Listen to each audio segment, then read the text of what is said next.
Welcome to Wife Cheating Story. I hope you have an enjoyable and relaxing time listening. Let's get started. The clock above the service counter blinked 9:47 p.m.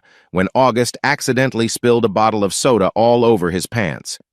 He let out a frustrated sigh, apologized to his fellow associates, and hurriedly clocked out.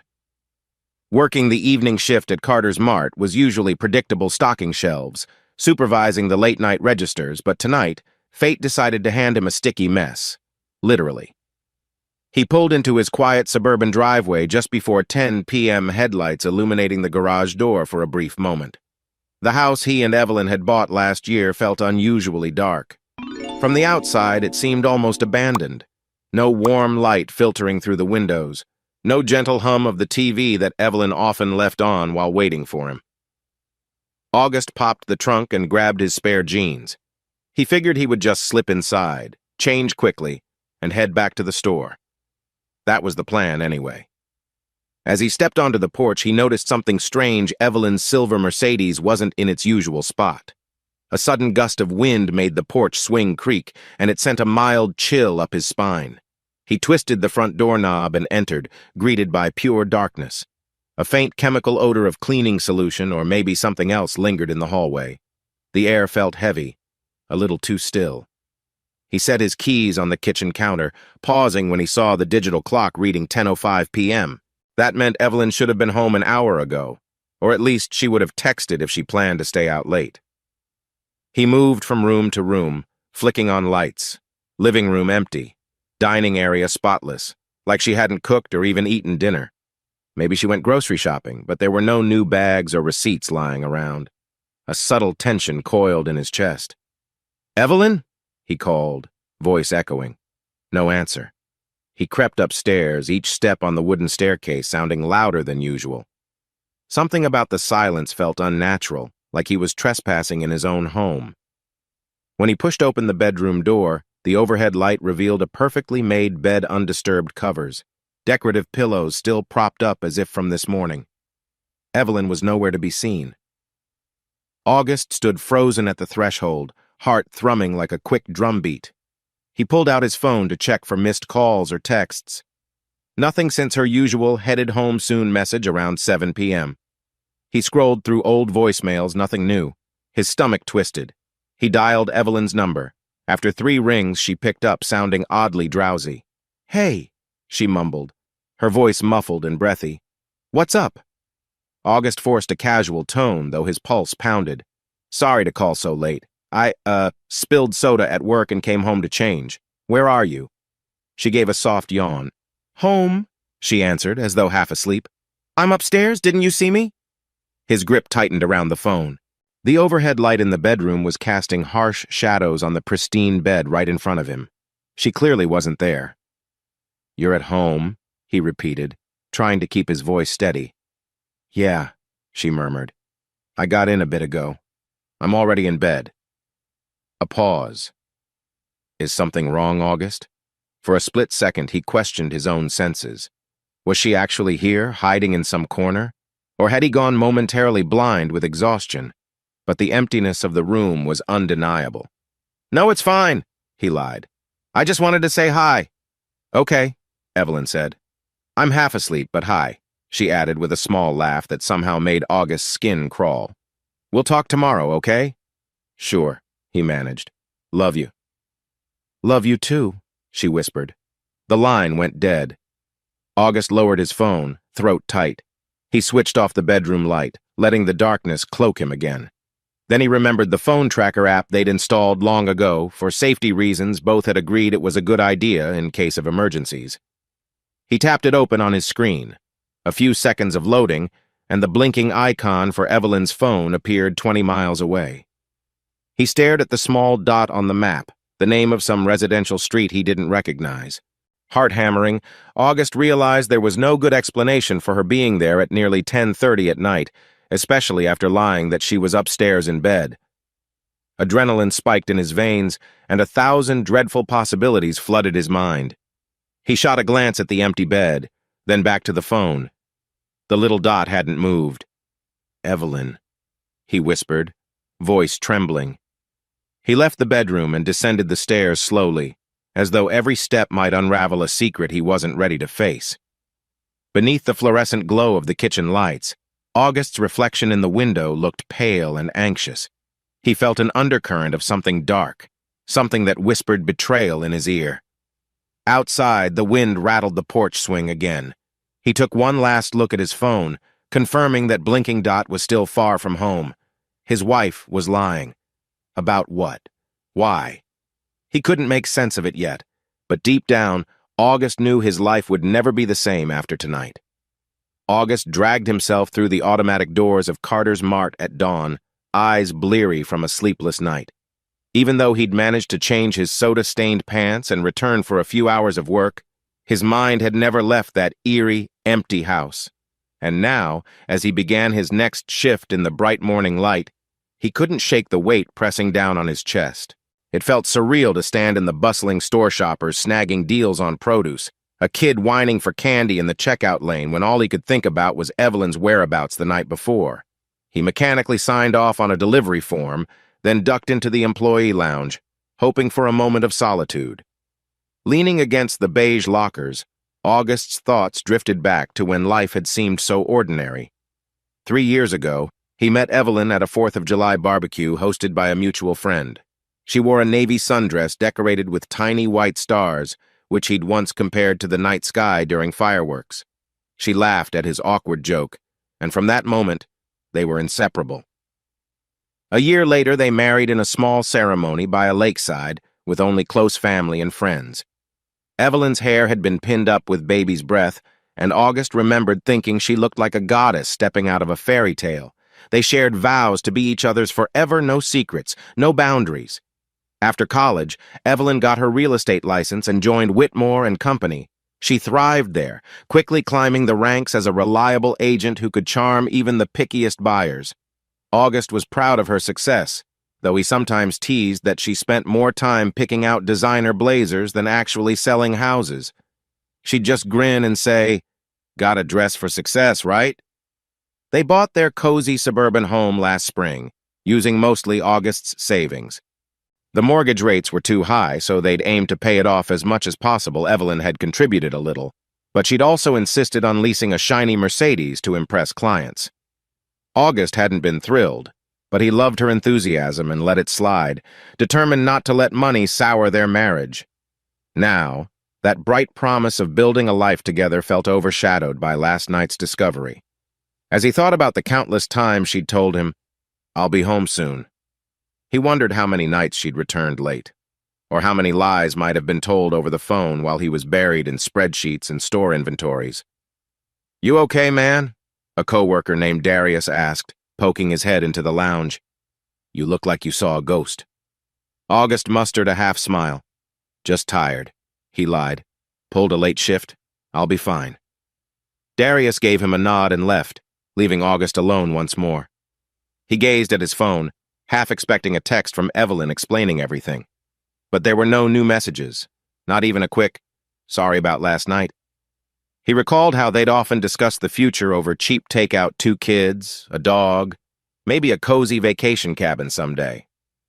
Evelyn wanted to decorate the nursery with pastel clouds, and August dreamed of building a treehouse in the backyard for the kids to play in.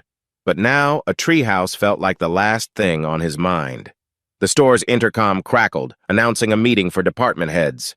August sighed, stuffing his phone into his pocket. He wanted to call Evelyn, demand an explanation, but the knot in his stomach told him he might not like the answer. Another part of him clung to hope maybe there was a simple reason for her being out. Maybe an emergency with a client. Something. As he stepped back into the fluorescent-lit corridors, August remembered the unwavering joy in Evelyn's eyes when she'd sold her first house. "I'm so proud of us," she'd said. "We're gonna make the best team." He exhaled slowly, wishing he could rewind time, wishing last night was just a terrible dream. But deep down, he knew the foundation of trust was starting to crack. And once cracks appear, they rarely mend without leaving scars. 4 days after that unsettling night, Evelyn persuaded August to attend a small networking event hosted by Whitmore and Company. She claimed it would be a good chance for him to meet her colleagues and see why she'd been so busy lately. Part of him wanted to refuse, still uneasy about the unresolved mystery of her late-night excursion. But he found himself nodding. Maybe the event would shed some light. The function took place at a sleek downtown lounge, soft jazz in the background, neon accents along the bar. Realtors and potential clients mingled in stylish outfits, sipping cocktails. Evelyn introduced August to a cluster of fellow agents, each handshake accompanied by polite smiles and the usual small talk about the housing market. "August, right?" a middle-aged woman in a power suit said, swirling her wine glass. "Evelyn's told us you manage a big store out in the suburbs." "Assistant manager," he corrected modestly, "at Carter's Mart." She nodded, unimpressed. "Well, we all start somewhere," she commented, and drifted off to greet another group. August tried not to let the snub bother him, but he realized how fiercely competitive the real estate world could be, everyone jockeying for big commissions and lavish lifestyles. He scanned the crowd, noticing how elegantly Evelyn fit in here with her tailored emerald blazer and matching heels. She looked radiant, no doubt about it. Then came a hush over the small circle. A tall man with a perfectly trimmed beard approached, dark hair slicked back. Crisp navy suit that probably cost more than August's monthly paycheck. Evelyn's eyes lit up, albeit briefly, as he stepped closer. "August," Evelyn said, placing a gentle hand on the man's sleeve. "Meet Alden. He's the office manager, or, well, basically my boss." Alden extended a hand, his grin wide and confident. "Pleasure to finally meet you," he said. His voice held that smooth baritone, the kind that commanded attention in any room. "Evelyn's told me you've got a knack for organization. Maybe you can whip our real estate files into shape." A light chuckle passed his lips. August forced a polite laugh, shaking Alden's hand. There was a faint hint of cologne, some luxury brand, no doubt. And something about Alden's gaze made August shift uncomfortably, as if the man could sense August's guarded suspicion. "You run a tight ship here?" August asked, half joking but also testing the waters. "I hear Evelyn's been burning the candle at both ends for clients." Alden gave Evelyn a playful nudge. "She's one of my top agents, especially on the weekends. I'd be lost without her."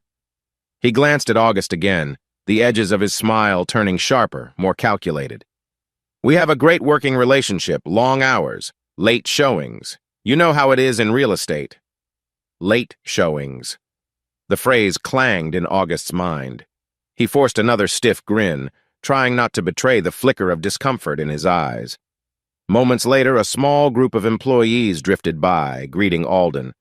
Before he excused himself, Alden leaned in and murmured to Evelyn, something about following up on a rental property. She nodded, swallowing her wine a bit too quickly. The way she looked at him, August couldn't place the emotion, but it wasn't purely professional. Evelyn refocused on August. "I'll grab us some drinks," she said, her tone bright yet distant. As she moved toward the bar, August noticed a few colleagues exchanging knowing glances. One young associate, a petite woman named Nadine, gave him a sympathetic smile. "You'll get used to Alden," Nadine offered in a hushed tone. "He's a charmer, always has been. Just watch your back, okay?" August raised an eyebrow. "What do you mean?" Nadine shrugged, glancing around as if not wanting to be overheard. "He's friendly with a lot of agents. Sometimes that line between professional and personal gets blurred, if you catch my drift." His stomach nodded. "Right." Nadine gave a final apologetic look before stepping away to greet someone else. August's gaze settled on Evelyn at the bar, chatting with the bartender, rummaging through her purse. She looked dazzling, so at ease in this environment. But the memory of her strange phone call the other night lingered. Where had she really been? As Alden laughed loudly at some joke across the room, August felt a wave of dread. He couldn't prove anything, but the way Alden and Evelyn interacted, just a momentary spark in their eyes, left him uneasy. It was still possible that Evelyn's late nights were innocent. Deals closed best in the evenings, right? People got off work, checked out houses, but the tension in August's chest wouldn't subside. He had a sinking feeling that he'd just come face to face with a piece of the puzzle. And if Alden was involved, August suspected there was more behind that polished grin than anyone here cared to admit. Later that week, Evelyn texted August around 7 p.m. Meeting a client for a dinner showing. Might be late. Don't wait up. He stared at his phone, recalling how Alden had mentioned these late showings. The same sense of unease twisted in August's gut, but he simply replied, "Okay, be safe." He tried to distract himself by realphabetizing the store's supply closet, but every passing hour ramped up his tension. By 10 p.m., Evelyn still hadn't checked in. He paced through the produce aisle, ignoring the laughter of teenagers buying sodas, the beep of checkout scanners. A flicker of frustration flared in him.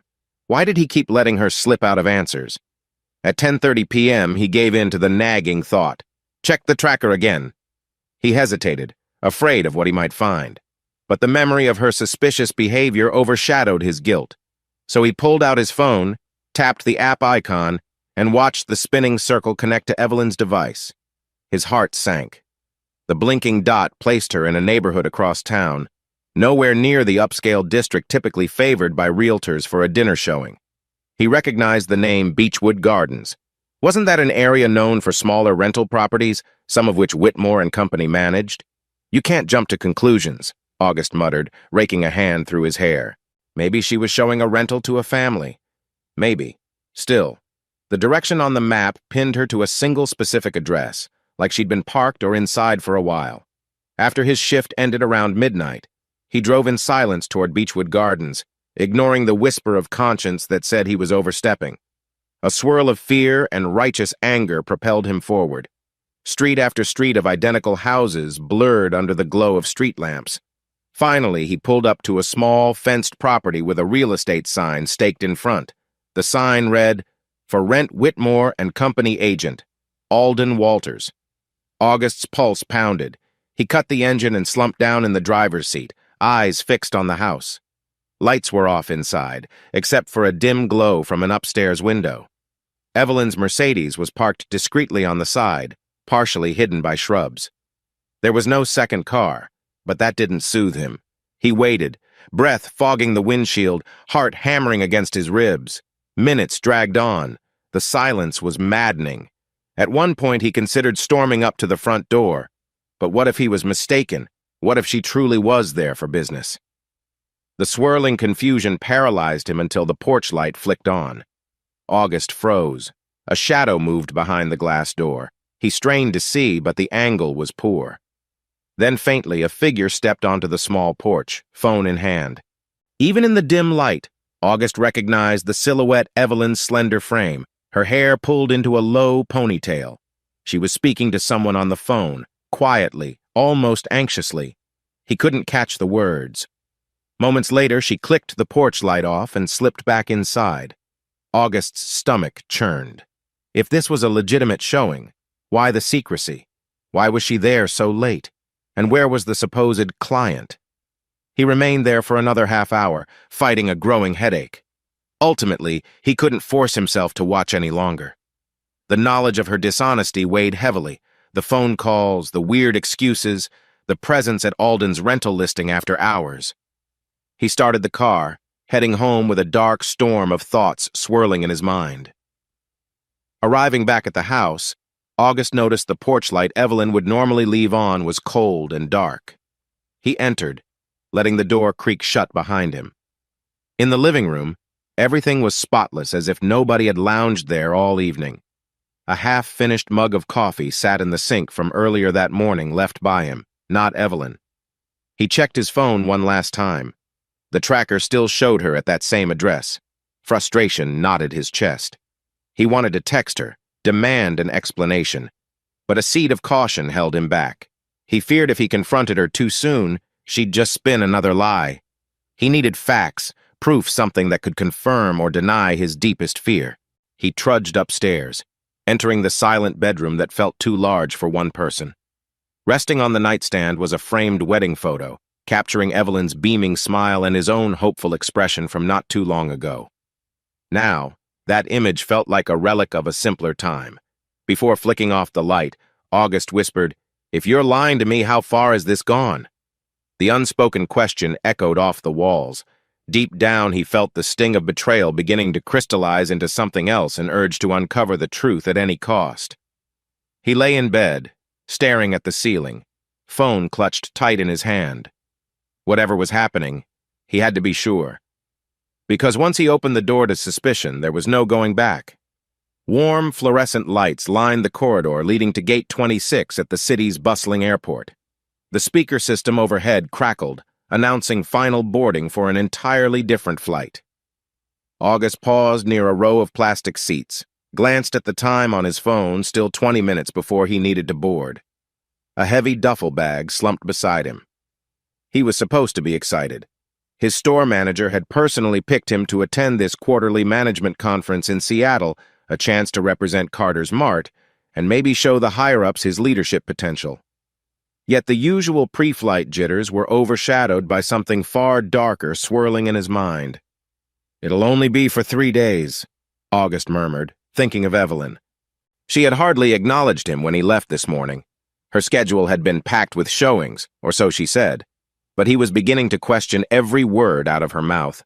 And after that suspicious address fiasco, her lying about being home, he couldn't let it go. He scrolled through his contacts until he found the name his friend Wyatt had texted him the night before. Rosalind Page, Secure Investigations. Wyatt swore by her firm, said they were discreet and thorough. August's thumb hovered over the call button as his stomach twisted into knots. Am I really doing this? He asked himself. Hiring a private investigator felt like stepping over a line, confirming that he no longer trusted the woman he'd promised to love forever. But the memory of that empty bed and that phone call, "I'm at home, I'm already in bed," still echoed in his head. Gritting his teeth, he tapped the number. A few rings later, a calm, professional female voice answered. "Rosalind speaking." He inhaled sharply. "Hi, my name is August. We haven't met, but Wyatt Martin suggested I call you. I've got a—" He swallowed, fighting the urge to hang up. "I've got a personal situation I need help with." "I see," Rosalind replied, her tone polite but firm. "Wyatt mentioned you might reach out? Something about your wife?" August edged away from a couple standing nearby, dragging his duffel bag with him. He wanted privacy for this conversation. "Yes," he murmured, voice low. My wife's name is Evelyn. She's been coming home really late, giving me excuses that don't add up. Last week she claimed she was in bed, but I found evidence she was somewhere else entirely." He wasn't sure how much detail to give. The words felt foreign on his tongue, like he was betraying Evelyn by even speaking them aloud. But betrayal was exactly what he suspected she'd done to him. Rosalind's tone remained gentle yet businesslike. "I handle a lot of domestic cases, August. If you want me to investigate, I'll need some information. Addresses, phone numbers, license plate details, places she frequents." August glanced at the gate again, noting the overhead sign. Flight 293 to Seattle. He had about 10 more minutes before they started boarding. "That's why I'm calling now," he said, stepping closer to the tall windows overlooking the runway. Through the glass, he could see planes glinting under the midday sun. "I'm leaving on a 3-day work trip. If something is going on, if Evelyn is meeting someone, I suspect it'll happen while I'm gone. She probably thinks I won't notice." A brief pause. "Understood," Rosalind said. "I can start surveillance as soon as you give me the relevant details. My team is quite flexible, but before that, we should discuss fees and scope." A swirl of anxiety gripped him. Fees, he had some savings left, though a big chunk had gone into buying the house. But the cost was the last thing on his mind right now. "Money's not an issue," he replied, surprising himself with how resolute he sounded. "I just need to know the truth." He fished a small notebook from his back pocket, rattling off Evelyn's phone number, the address of their home, her work location at Whitmore and Company, and the car she drove, a silver Mercedes with vanity plates. Rosalind jotted them down, occasionally asking clarifying questions. Her calm, methodical approach made it feel almost like scheduling a routine business appointment. Finally, Rosalind said, "All right, I'll have my team keep an eye on her. Photos, notes, everything. If there's anything suspicious, we'll document it. I'll contact you each day for updates. Any special instructions, like places you want us to check first?" August hesitated. "She might be connected to a man named Alden Walters," he said quietly. The name felt bitter on his tongue, But he forced the words out. Her boss, I have a hunch. Maybe check if they spend time together outside normal working hours. Got it, Rosalind replied, writing something down. All right, August, I'll email you the contract. Once you confirm and pay the initial retainer, we'll proceed. Thank you, he muttered. Relief and guilt warred inside him. Was he really going to spy on his own wife? Yet he couldn't shake the feeling that not knowing would be worse. He hung up just as the airline staff began calling for passengers in his seating zone. Grabbing his duffel, August approached the gate. The tension felt heavier now, but at least there was a plan, someone else who could uncover the truth while he was stuck in conference rooms and keynote speeches. As he handed over his boarding pass, a wave of apprehension washed over him. If Rosalind found nothing, maybe that meant Evelyn was telling the truth, and he was just paranoid. But if Rosalind found something, August clenched his jaw and stepped onto the jet bridge. He had to see this through. Because living in the dark, living with the thought that Evelyn's loyalty was a lie, felt like a slow poison he couldn't endure any longer. August's reflection stared back at him from the glossy black podium at the front of the conference hall. Around him, a crowd of retail managers and corporate representatives buzzed with conversation. Suits, ties, neat dresses, everyone seemed eager to network, swap success stories, or brag about store profits. Usually August would be fired up, itching to share ideas. Not this time. He fumbled with his phone, checking for messages. Nothing. It was mid-afternoon on day one of the conference, and Rosalind hadn't reached out yet. On the flight over, he'd half-hoped for a text saying, "We found nothing suspicious. Relax." Instead, radio silence. That lack of information twisted his nerves even tighter. A voice came over the sound system. "Ladies and gentlemen, please take your seats. We'll begin the next session in 5 minutes." August found a spot near the back. Slideshows flickered across a giant screen, bullet points about inventory management. He scribbled a few notes, though his mind refused to focus. Every time he tried, his thoughts raced back to Evelyn. Where was she right now? At the office? At some late lunch with a client? Or his phone buzzed. Heart lurching, he glanced at the screen. Unknown number. He ducked out of the row, ignoring the curious stare of the district manager seated next to him. In the corridor, he pressed the phone to his ear. "Hello? August?" It was a male voice, not Rosalind's. Calm, slightly formal. "This is Trent from Secure Investigations. Rosalind asked me to reach out. Are you in a private place to talk?" August's anxiety spiked. Hold on." He glanced around the hall, then hurried into a side foyer near the vending machines where fewer people loitered. "Okay, go ahead." Trent cleared his throat. "We started following Evelyn around noon yesterday. She had appointments at her real estate office, then visited 2 properties with clients. Nothing out of the ordinary. But last night, after 9 p.m., she drove to your house with someone." August's grip tightened on the phone. His voice dropped. "Someone," he echoed, though deep down he already suspected. "It was Alden Walters," Trent confirmed. "They arrived in separate cars. He parked a block away, walked up to the house.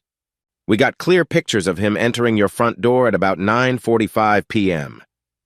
August shut his eyes, leaning against the vending machine. The hum of the compressor drowned out the pounding in his ears. "So they were both inside my house," he said, the words nearly choking him. "Yes, and he stayed until around 5:30 this morning."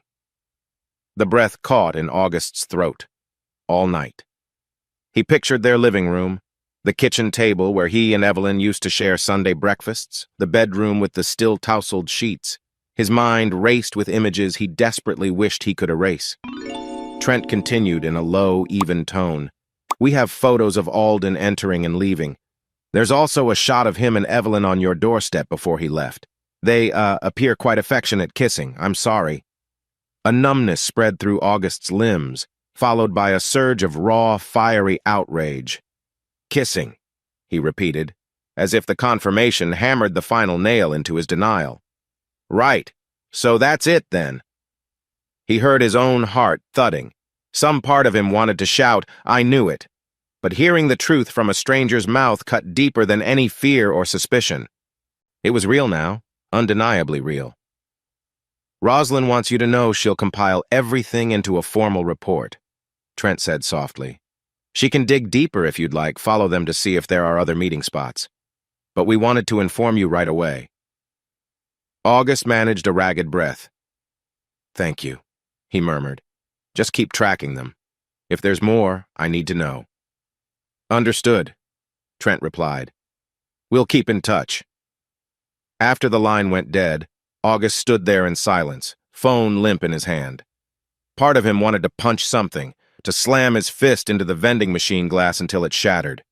Another part felt hollow, as though someone had scooped out his chest and left only numb confusion. He pictured last night, maybe around 10 p.m., while he was preparing for bed in his drab hotel room. Evelyn and Alden had been stepping over the threshold of his home, laughing, maybe, or whispering secrets. Had she guided him upstairs? Did they eat dinner at the very dining table August had picked out with Evelyn after their wedding? His stomach churned, and he fought the urge to vomit. The overhead lights flickered, and the faint cheer of applause drifted from the conference hall. The session must have started again, but he couldn't bear to sit through a presentation about customer satisfaction when his entire life had just been turned upside down. She'd told him so many times that these late nights were for work, for showing houses. The betrayal sank in deeper by the second. So that's what you've been doing, Evelyn letting him into our home. A wave of humiliation made his cheeks burn hot. Finally, he forced himself to return to the conference room, though the droning speaker's words blurred in his ears. He found an empty seat near the back, collapsing into it.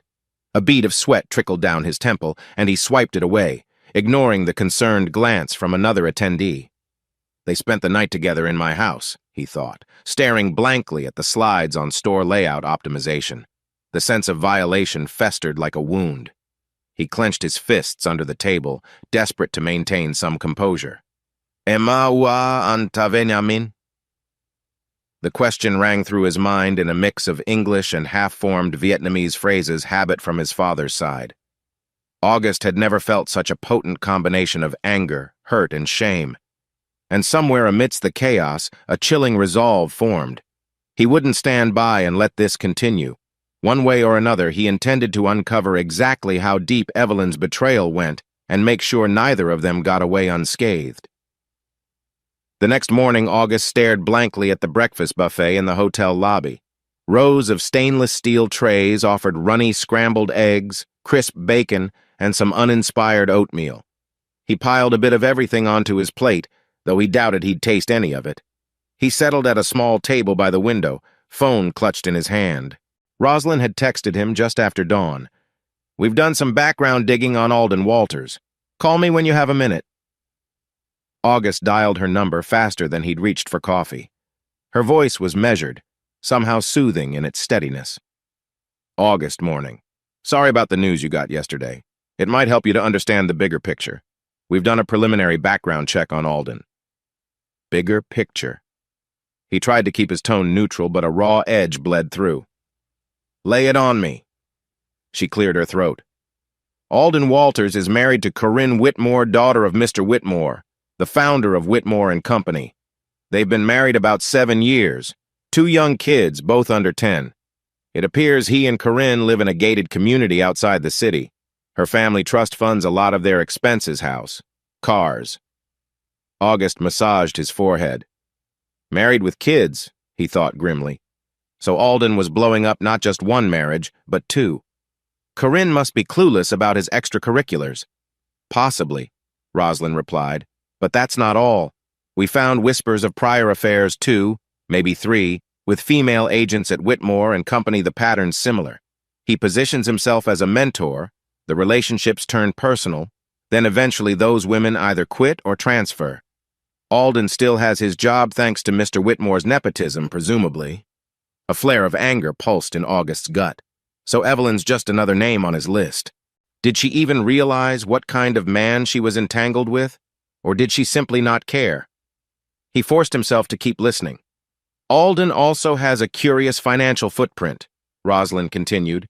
He reports a moderate salary at Whitmore and Company, but we suspect he takes unrecorded cash payments or kickbacks from contractors.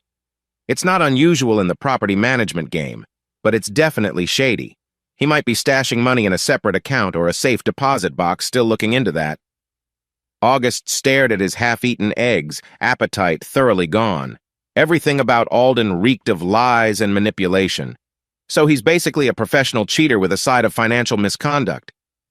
That's the short version, Rosalind agreed. I'm telling you this so you understand the man you're dealing with. If your wife is seeing him, chances are he's made similar promises to other women. He's not exactly loyal. August let out a dry laugh, bitterness creeping into his voice.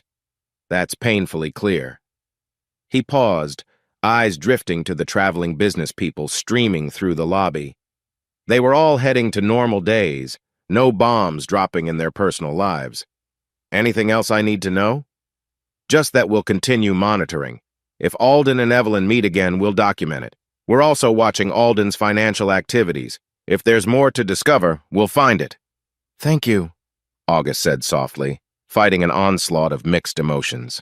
Anger was at the forefront, a seething fury at Alden for preying on Evelyn for allowing it. But a flicker of pity surfaced too, for Corinne and those kids who probably had no idea their father was living a double life. After hanging up, he scrolled through old photos on his phone, a collage of memories with Evelyn. Their small wedding by the lake, the day they signed the mortgage papers, her triumphant grin after closing her first major sale. How far had they fallen from that hopeful couple? He forced a spoonful of oatmeal into his mouth. Bland, dry, fitting, he thought, for how tasteless his life felt right now. The rest of the conference day loomed ahead, panel discussions, breakouts about supply chain improvements, none of which he could concentrate on. His mind kept replaying Rosalind's words. He might be stashing money in a separate account. Another wave of frustration clenched his chest. Alden was seemingly unstoppable, protected by his father-in-law's money and influence, yet August refused to be a passive victim. His eyes flicked over to the conference schedule. A new set of meetings began at 9. He'd have to show his face, make small talk. But come evening, he'd lock himself in his hotel room again, call Rosalind or Trent, comb through every update they had. He had a hunch that Evelyn and Alden's affair was deeper than a mere fling, and if so, he needed every piece of evidence he could get. Night had settled over the city by the time August dragged himself back to his hotel room. A single floor lamp by the window cast a faint glow against beige walls. Dropping his conference binder on the desk, he collapsed into the chair, muscles stiff from forcing a smile at meaningless networking events all day. He debated whether to call Evelyn just to gauge her tone, but part of him was too angry to hear her voice. His phone buzzed with a text from Rosalind. No new sightings tonight so far. Alden left the office at 7 p.m. alone. Evelyn was last seen leaving at 8 p.m. She went home by herself. The lines gave him temporary relief, but the ache in his chest remained. He pinched the bridge of his nose, recalling a detail from earlier that had snagged his attention. Evelyn owned an iPad, synced to her iCloud. He'd set it up years ago, ensuring it mirrored her iPhone data. If she forgot to disable that feature, maybe he could see her messages. He rummaged through his memory. He was the one who'd chosen the passcode, a 6-digit combination related to their anniversary date. A wave of guilt hit him. Is this going too far? But the thought of Alden walking around his house was enough to push him onward.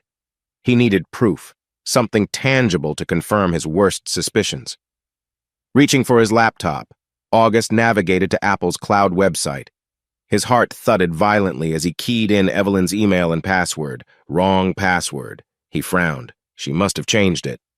Then he remembered a random detail.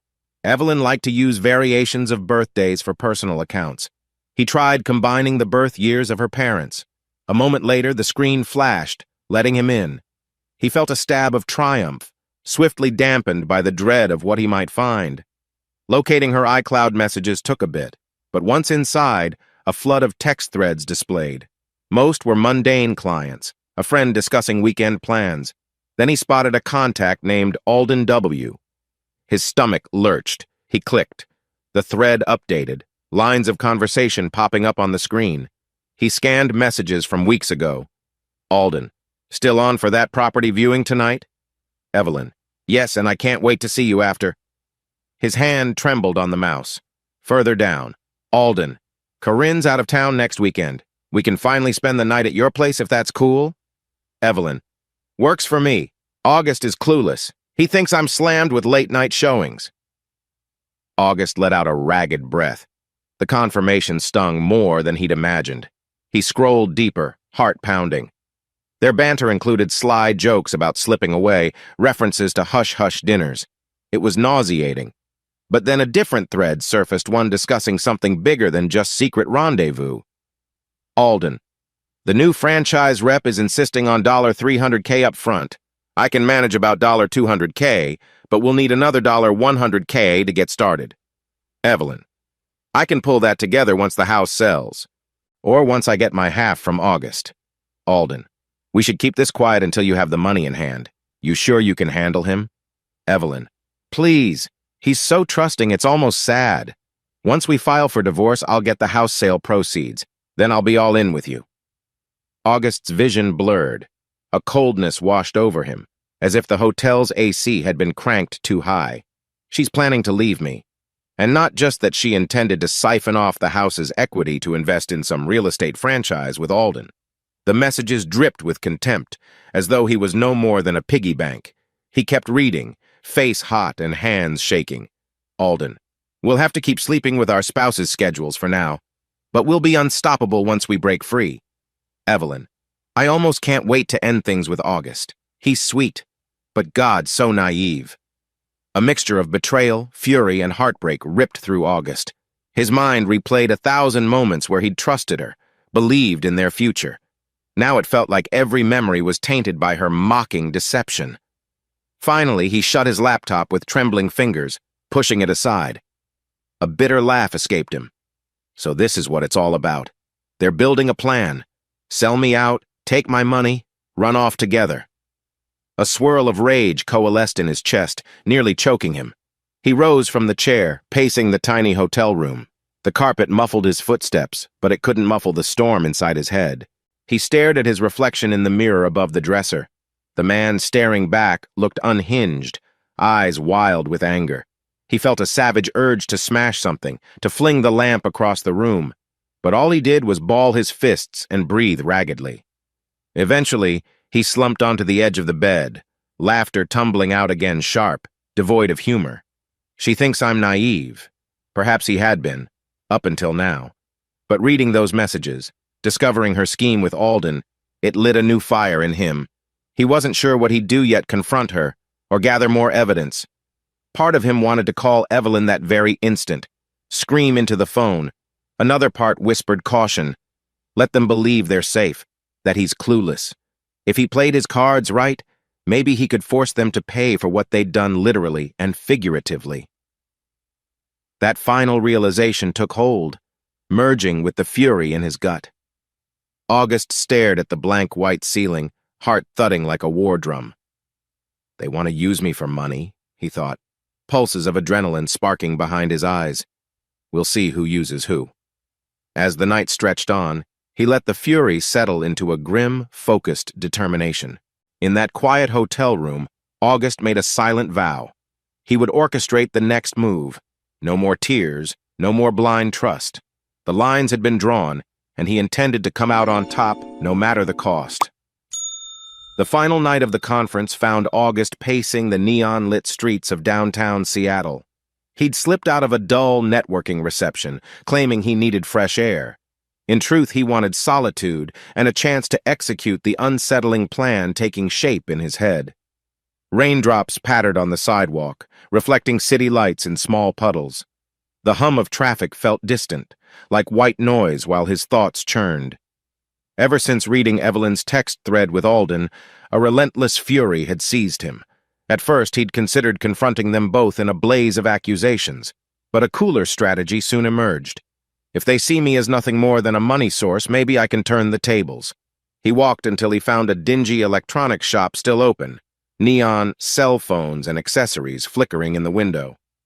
Perfect. He slipped inside and approached the bored-looking clerk, a guy in his 20s wearing earbuds. I need a prepaid phone, August said quietly. No contract. The clerk barely looked up. Sure, man. We got a few models. He gestured to a glass case, then continued bobbing his head to whatever music blasted through his earbuds. August picked out the cheapest burner phone on display. He also grabbed an extra SIM card and a top-up voucher. Paying in cash felt odd, but for the first time in his life, secrecy mattered more than convenience. Back on the street, August ducked under an awning. He tore open the packaging, powering up the phone under the dim glow of a street lamp. The drizzle coated his jacket with a glossy sheen. In a way, he felt like he was stepping into a crime novel, some twisted game of cat and mouse. Except I'm both cat and mouse, he thought grimly. He typed a quick note on his main phone, listing out the reasons driving him to this. Divorce the normal way might cost him half of everything. Evelyn and Alden planned to siphon at least $100K from the house sale, possibly more. The emotional toll was incalculable. He felt betrayed, humiliated.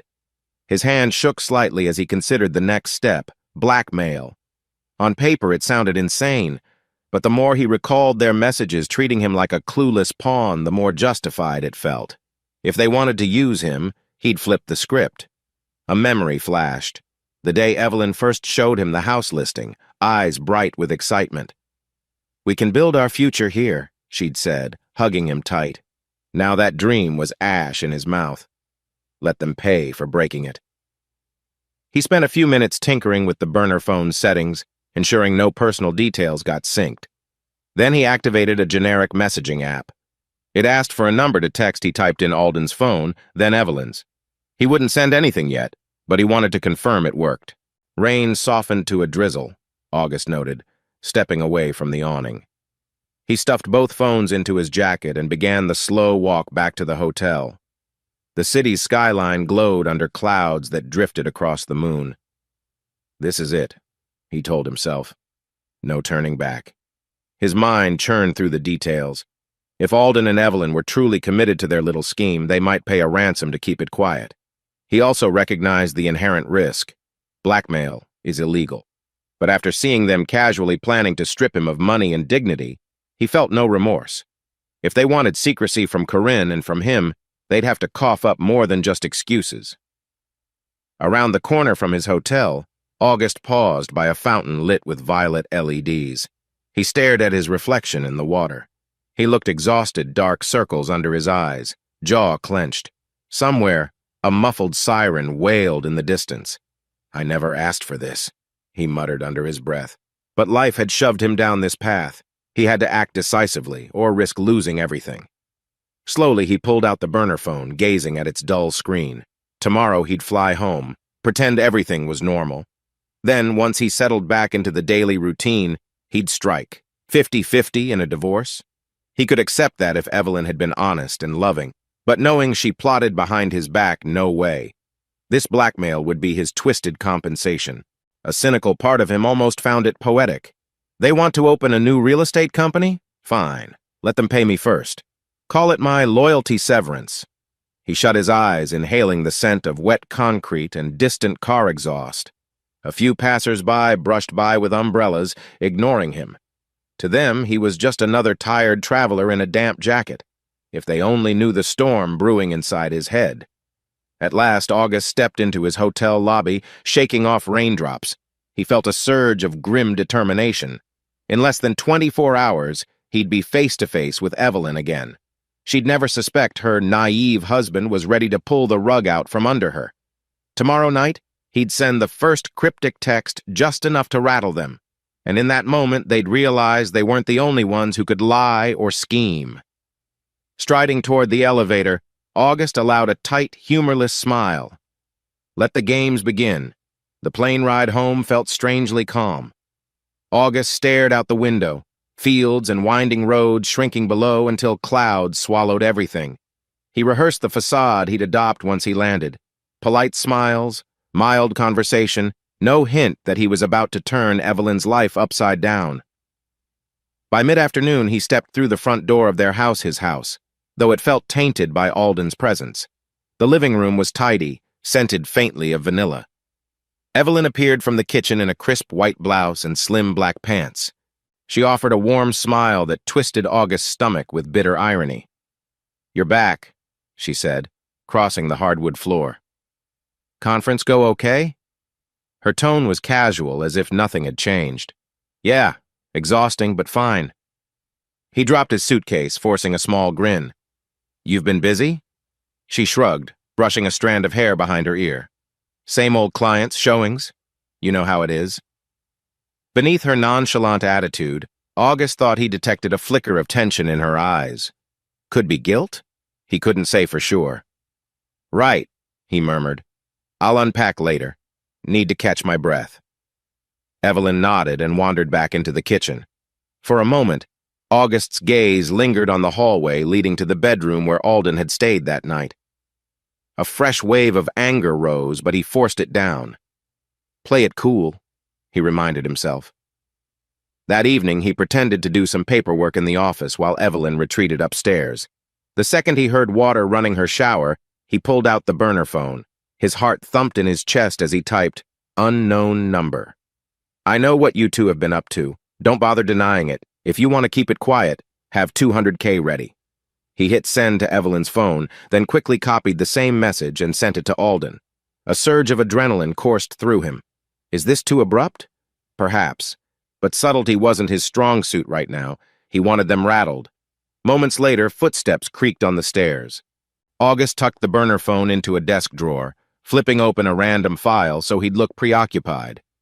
Evelyn appeared in the doorway, hair damp, wearing a casual sweater. "Hey," she said, fidgeting with her phone. "Everything all right? You look tense." "Oh, just going over some notes from the conference," August replied with an attempt at a yawn. His pulse hammered so loud he worried she might hear it. She gave him a searching glance but didn't press. She slipped away, probably heading to the living room. 2 minutes later, from the office, August heard a faint gasp. Evelyn must have checked her phone. He peeked into the hallway, just in time to see her slip upstairs again, phone clutched in her hand.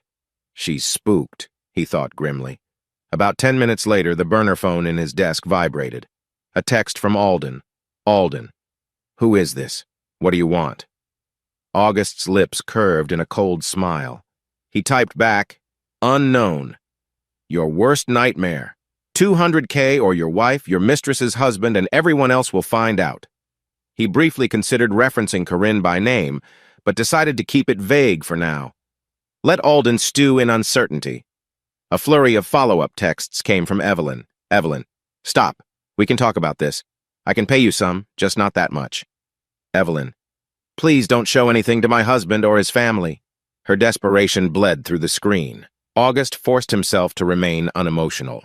He typed a quick response. Unknown. 200K or everything goes public. Tick-tock. He left it at that. No further explanation. Leaning back in his chair, he exhaled the breath he'd been holding. Guilt flickered. Should he feel guilty? Maybe a sliver. But the memory of those messages, mocking his trust, reignited his resolve. They wanted to ruin him. He was just returning the favor. Downstairs, the kitchen floor creaked. August quietly ventured out to see Evelyn pacing by the counter, phone pressed to her ear. She spoke in hushed tones, likely calling Alden. He strained to catch a snippet. "No, I don't know who it is," she whispered fiercely. "Of course I'm worried I can't talk. August is here." August quickly padded back to the office before she noticed him eavesdropping.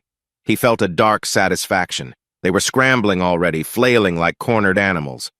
Good. This was the beginning of their reckoning. A few minutes later, Evelyn reappeared, forcing an awkward smile. "I'm sorry, babe. I need to go out, urgent client call. Won't be long, okay?" "Sure," August said, masking his cynicism. "Drive safe."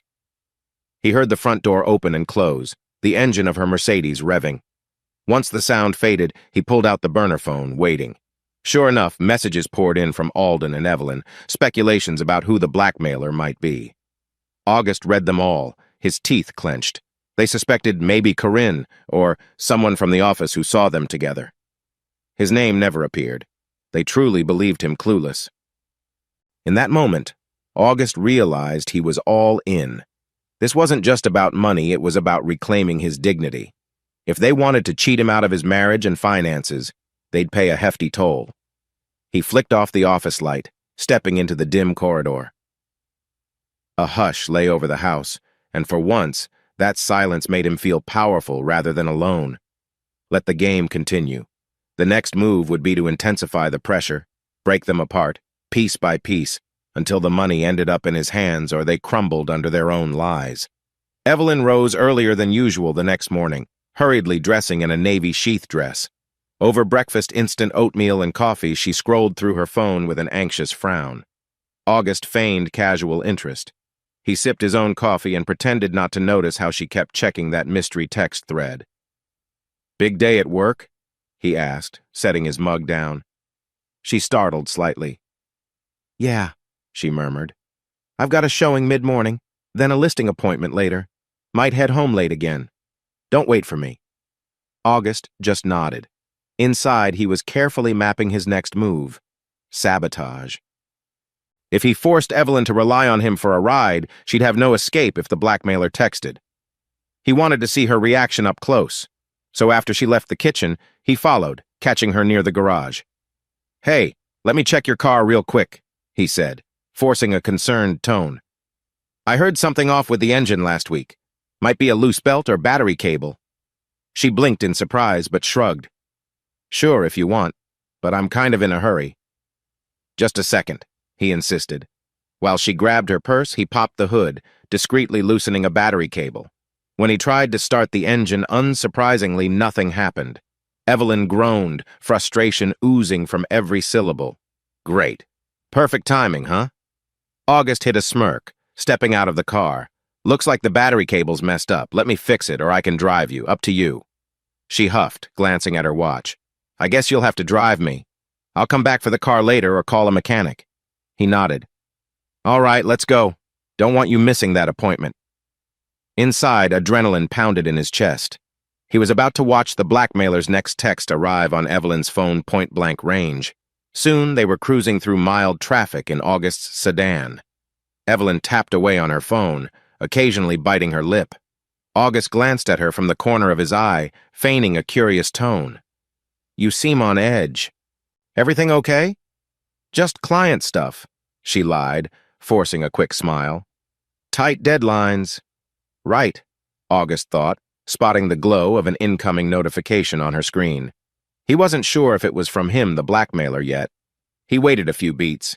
Then his own burner phone, hidden in his jacket pocket, vibrated quietly. Perfect timing. He eased the car to a stop at a red light, stealthily checking the text.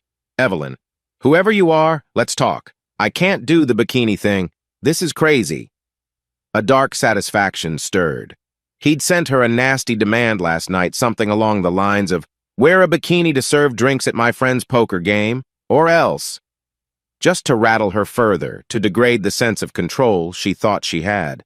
With a quick flick of his thumb, he typed back, "Unknown. No negotiations. Obey or the photos go public. Tonight, decide." He hit send, returning the phone to his pocket just as the light turned green. Evelyn, sitting beside him, tensed. She turned her phone away from him as though to hide whatever popped up on the screen. August read her body language, shoulders tightening, breath hitching. She tapped out a frantic reply, but the traffic forced him to keep his eyes on the road. After a few blocks, she stuffed the phone into her purse, face pale. "Damn it," she muttered under her breath. "You sure you're all right?" August asked, infusing concern into his tone. "Yeah," she answered, voice unsteady. "I might need to reschedule my afternoon appointment." She said nothing else, clearly rattled. Minutes later, he pulled up to the tall glass office building. Evelyn flashed him a strained smile, then rushed out of the car. As she disappeared through the revolving door, August exhaled a shaky breath. Watching her squirm ignited a grim sense of triumph, but it also hammered home just how far he was willing to go. His phone buzzed again. This time, a new text from Evelyn, presumably thinking the blackmailer might respond immediately. "Evelyn, stop with these demands. I'll meet you alone, but no humiliating stunts." August turned off the burner phone's volume. Let her sweat it out. He had no intention of actually forcing her to do anything sexual or explicit. The mere threat was enough. He wanted her desperate, fearful. That's what real leverage looked like. Before pulling away, he let his gaze drift to the sleek Whitmore and Company sign outside the building where Alden presumably kept an office. They must be panicking, he mused. Let them. I can't wait to see how they scramble to gather the money. With that, he drove off, adrenaline still pulsing in his veins. The line between justice and cruelty blurred with every step, yet he couldn't bring himself to feel regret. As he'd told himself again and again, they earned this, all of it. Evelyn's hands trembled as she paced the small conference room in Whitmore and Company's office. It was late afternoon, the building nearly empty except for a few straggling realtors finishing paperwork. She'd told the receptionist not to bother her, then locked the door. Her phone lay on the table, displaying the cryptic texts from this ruthless blackmailer. A sharp rap on the door startled her. Alden slipped inside, shutting it firmly behind him. He wore a tailored charcoal suit, but the usual confident swagger in his step was replaced by agitation. "You said it was urgent," he muttered. "This better not be about—" "It is," Evelyn hissed, shoving the phone toward him. "They want me to do ridiculous stuff. Something about a bikini party. They're demanding 200 grand or they'll expose us. And they specifically mention humiliating me." Alden skimmed the texts, his jaw tightening. "This is insane. Who the hell is behind it?" he growled, tossing the phone back onto the table. "Corinne? No, she'd just leave me. Another realtor who saw us." "I don't know," Evelyn snapped, exasperation cracking her composure. "Whoever it is, they've got pictures.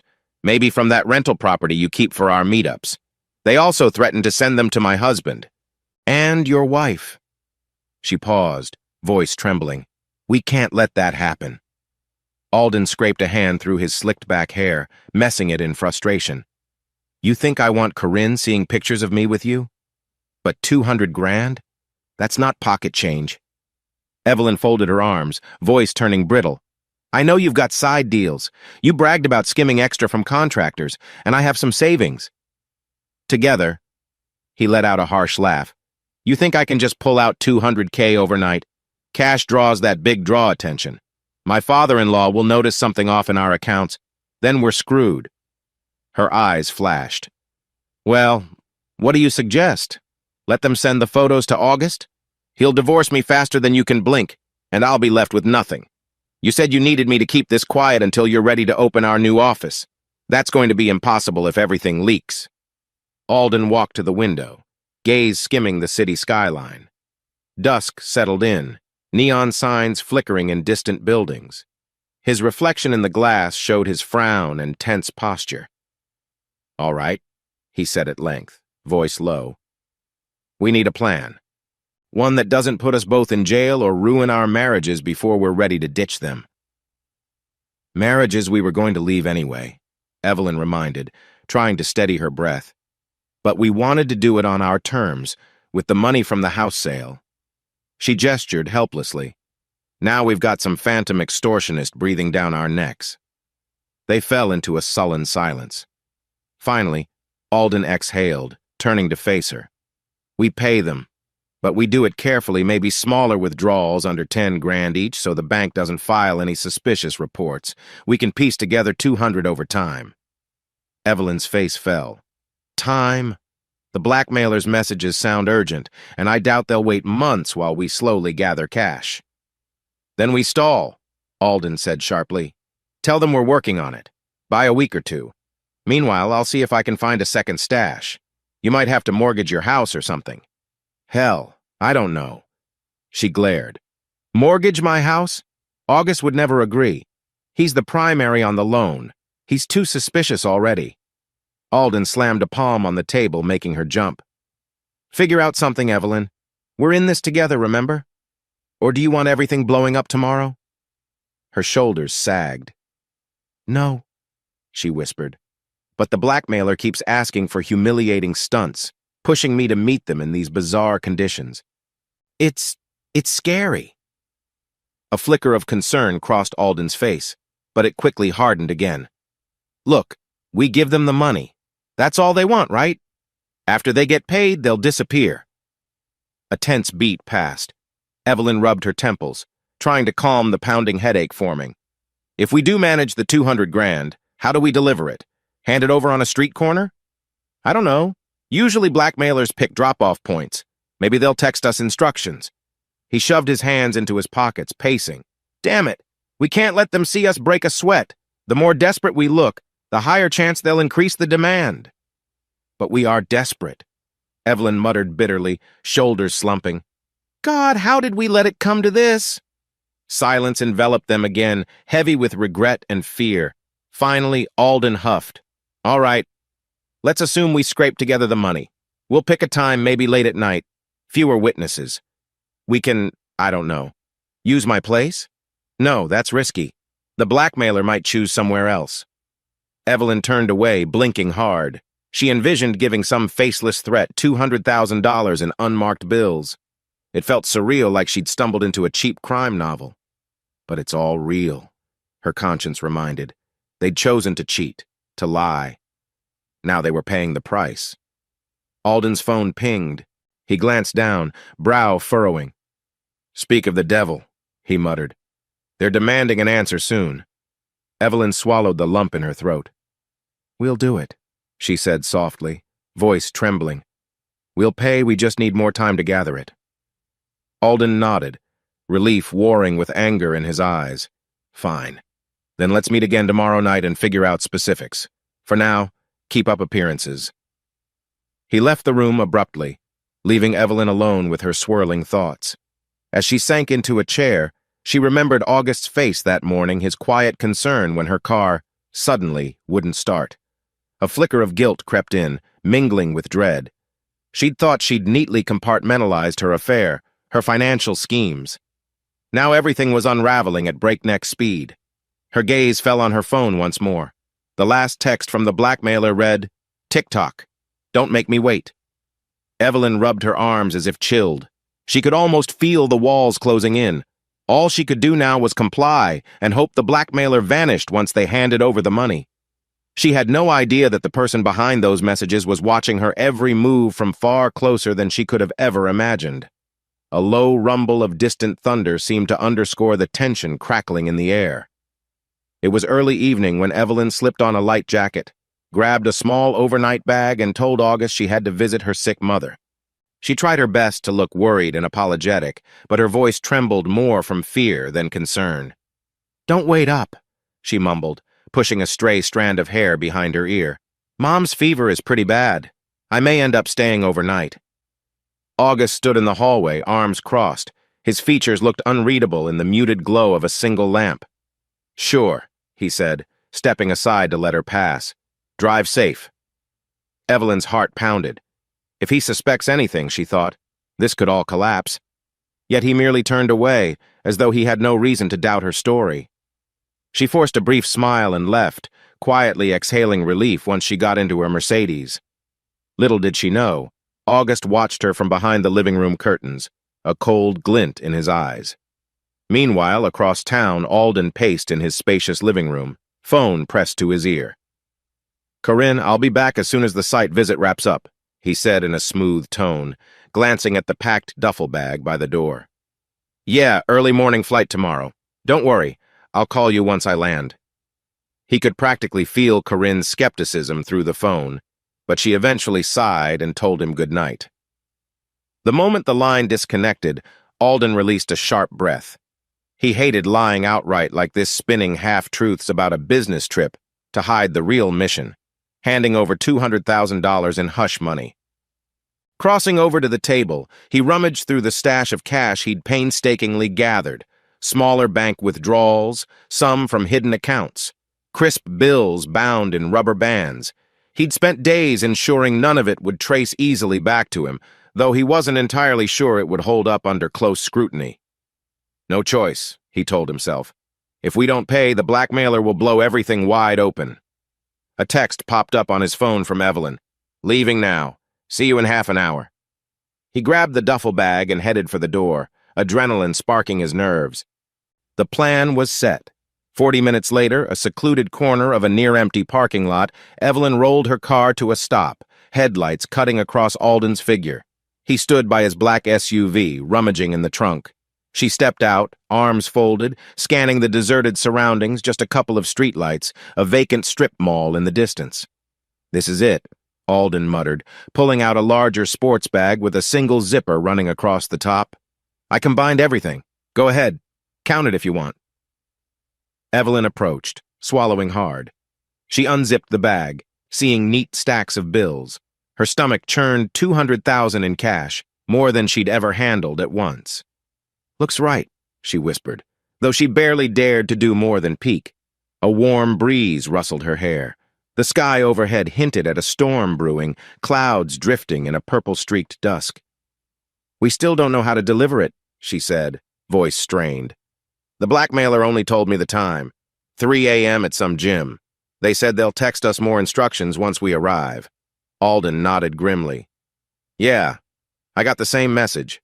3 a.m. Redwood Fitness Center men's locker room.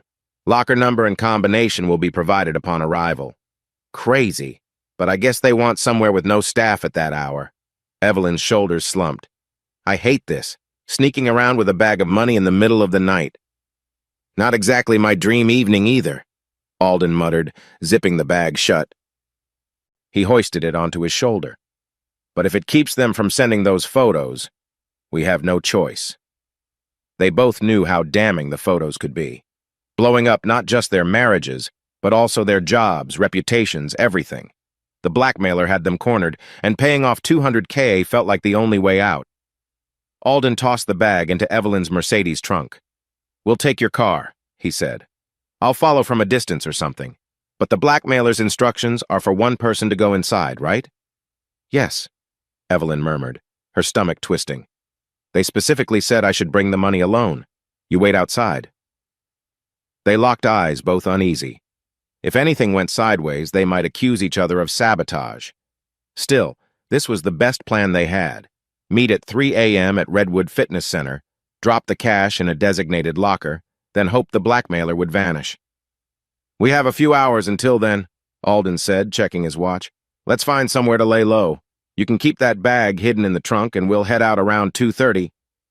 Evelyn nodded, tension throbbing behind her eyes. She cast a wary glance at the darkening sky, feeling the heaviness of the approaching night. "All right," she whispered, forcing composure. "We'll do this, then we're free." Alden didn't reply, simply sliding into the passenger seat.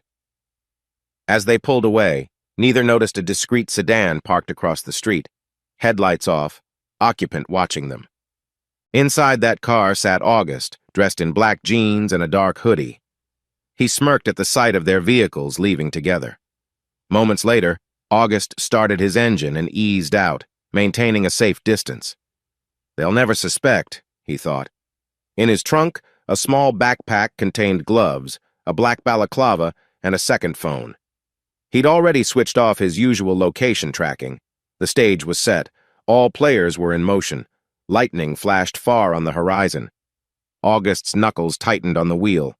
By dawn, he intended to have every dollar of that hush money, and with it, a grim satisfaction that Alden and Evelyn wouldn't walk away unscathed from their betrayal.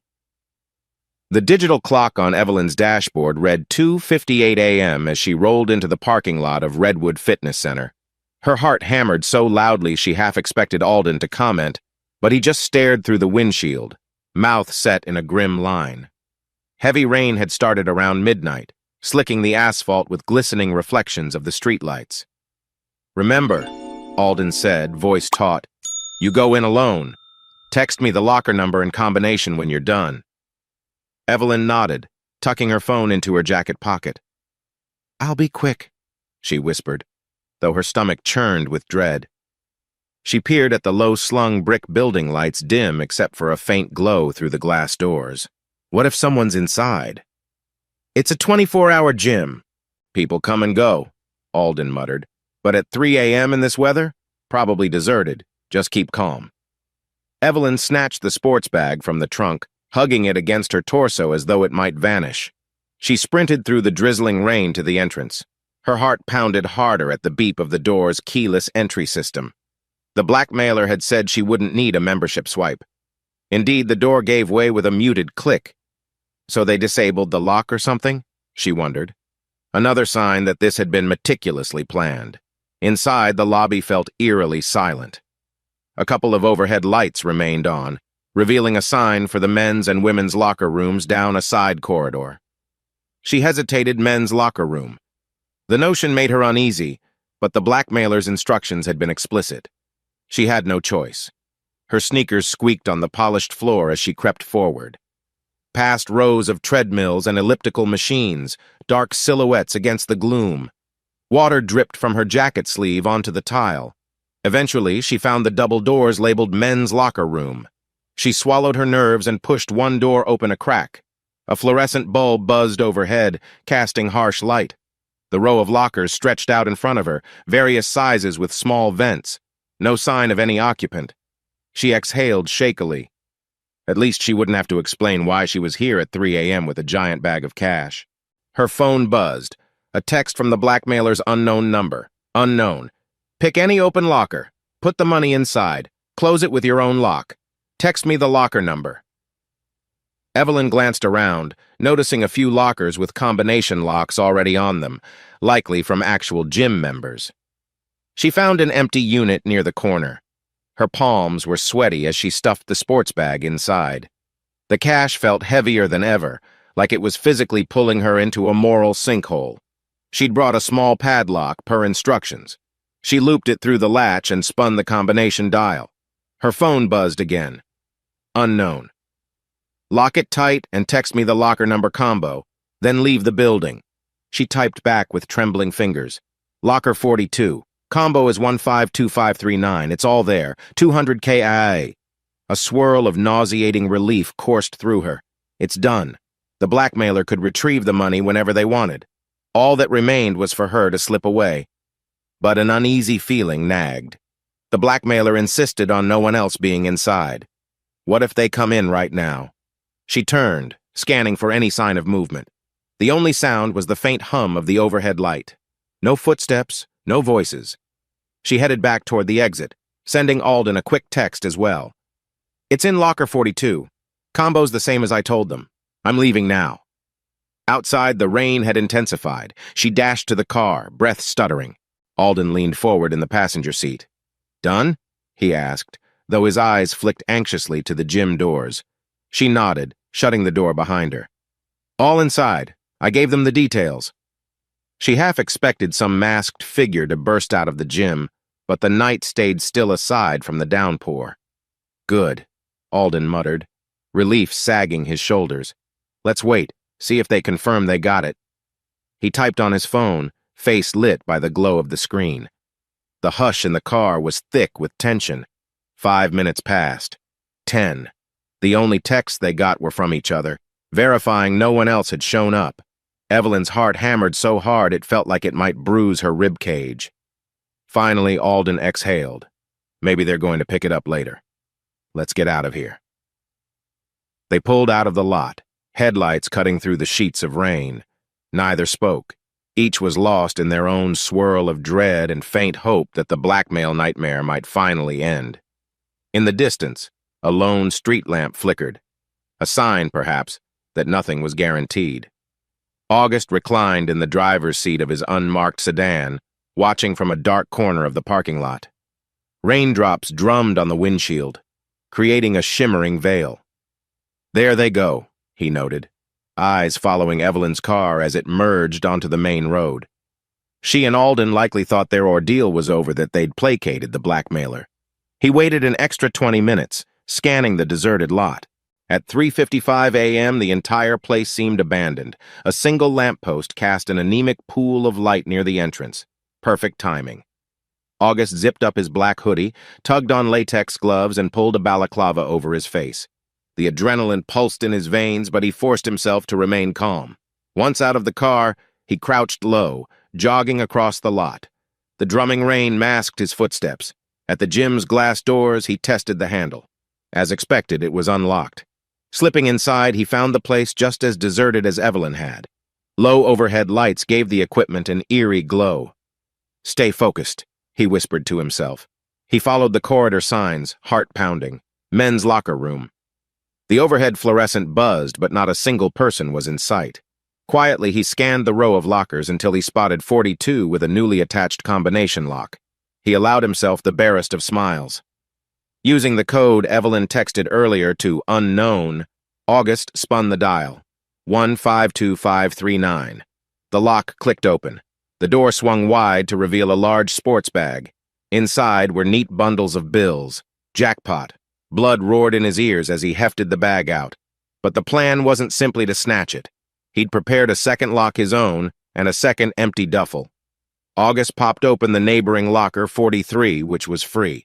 He shoved the bag of cash inside 43, sealed it, and slapped on his own padlock. Now, if anyone opened 42, they'd find nothing. A perfect switcheroo. He took a moment to quickly confirm the contents. Yes, it looked like a full $200K, mostly in 50s and hundreds. He didn't count each stack, no time for that.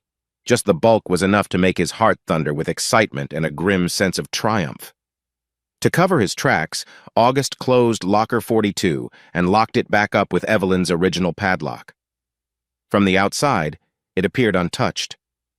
If some gym staff found a lock on it next week, they might leave it alone for a while, suspecting a normal member had just forgotten to remove it.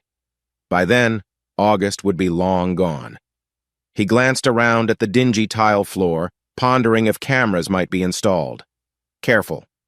The blackmailer instructions had suggested there were no cameras aimed at the locker room entrance. But to be safe, August also wore a black baseball cap beneath his hood, hiding any chance a stray camera might catch his face. A squeak from the far side made him freeze. He crouched behind a row of lockers, fists tightening. Is someone here? A drip from a leaky ceiling tile, maybe. Silence returned. Another minute passed with no sign of trouble. Heart hammering, August grabbed his newly locked 43 key and stuffed it into his hoodie pocket. Time to go. He eased out the door, creeping back through the quiet gym. Rain hammered the roof. The entire building smelled of rubber mats and stale sweat. Perfect for a midnight handoff, no staff, no watchers. Exiting into the storm, August felt a surge of relief. He darted across the parking lot, shoulders hunched against the downpour. Safely in his sedan, he ripped off his balaclava and gloves, tossing them into a plastic bag. He'd dispose of them later, away from his house. The adrenaline lingered, making his hands tremble on the steering wheel. He allowed himself a small grin, though bitterness tinged it. They set me up to be the fool, he thought, eyes drifting to the rearview mirror. But now I'm the one with their money. Let's see how they like that. Pulling out onto the empty street, August took a meandering route home, ensuring no one tailed him. He pictured Evelyn and Alden's reaction whenever they or the blackmailer decided to check locker 42. They'll find emptiness. That would sow the seeds of confusion and suspicion. They'd turn on each other, blaming the other for stealing. The perfect final twist. Stay calm, a voice inside reminded him. Don't get sloppy. He'd need to hide this money somewhere safe, away from prying eyes. But as the watery streetlight streaked across his windshield, August couldn't shake the sense of triumph coiled beneath his anger. He might be dripping wet from the rain, but he carried a secret worth $200,000. And with that, he drove into the fading night, eyes peeled for any sign that this plan might unravel. For now, though, he was free and clear. Dawn broke with a sullen gray sky. Thunder still grumbled in the distance as Alden parked his SUV outside a small cafe. Evelyn's Mercedes was already there, engine idling. She'd texted him in a panic 30 minutes earlier. We need to talk. Urgent. He slid into the passenger seat of her car, noticing the dark circles under her eyes. She looked like she hadn't slept at all. What's going on? Alden demanded, his heart sinking at her tense expression. I got a text from the blackmailer, she whispered, gripping the steering wheel until her knuckles whitened. They said the locker was empty. Empty, Alden. He blinked. That's impossible. We left it there. I mean, I saw you put the money in locker 42. Evelyn's breath stuttered. They claim they checked an hour ago and found nothing. No bag, no cash. They're accusing us of playing them. Alden's mind reeled. You sure it's not them just messing with us, trying to extort more? She shoved her phone in his face, showing the frantic texts. Unknown. Nice try. The locker's empty. You think you can cheat me? This is war. Unknown. I'm sending everything to your husband and my other contacts. Let's see you squirm. It doesn't sound like they got the money at all, Evelyn said, voice trembling. So where the hell did it go? Alden's chest tightened. Could the blackmailer be scamming them? That seemed unlikely. Or maybe the blackmailer planned to double-cross them by claiming the locker was empty, then demanding more. But the text sounds genuinely furious, he thought. Wait. His gaze flicked to Evelyn. Tell me exactly how you locked it up. She recounted the process, opening locker 42, stashing the duffel bag, locking it with her combination lock, texting the blackmailer the location. Then I left. That's it. I swear. A jolt of paranoia spiked Alden's voice. Did you go back later and take it for yourself? Her eyes flared with rage. You think are you serious? If I wanted to steal the money, I wouldn't text you about this. And how would that help me? The blackmailer would still expose us. He rubbed his temples. The air inside the car felt suffocating. Okay, calm down. Then maybe you messed up the combination. Or someone else took the bag. Who? The gym's practically empty at that hour. Evelyn's tone turned accusatory. Unless you or some lackey swooped in and took it behind my back. Alden's nostrils flared. Don't project your guilt on me. I need that money gone as much as you do. They glared at each other, tension thickening. Outside, raindrops began tapping the windshield again, a steady rhythm matching their frayed nerves. Finally, Evelyn exhaled a shaky breath. Then who do we blame? The blackmailer or some random thief? Alden's phone buzzed, interrupting. He checked it, a new message from the blackmailer's number.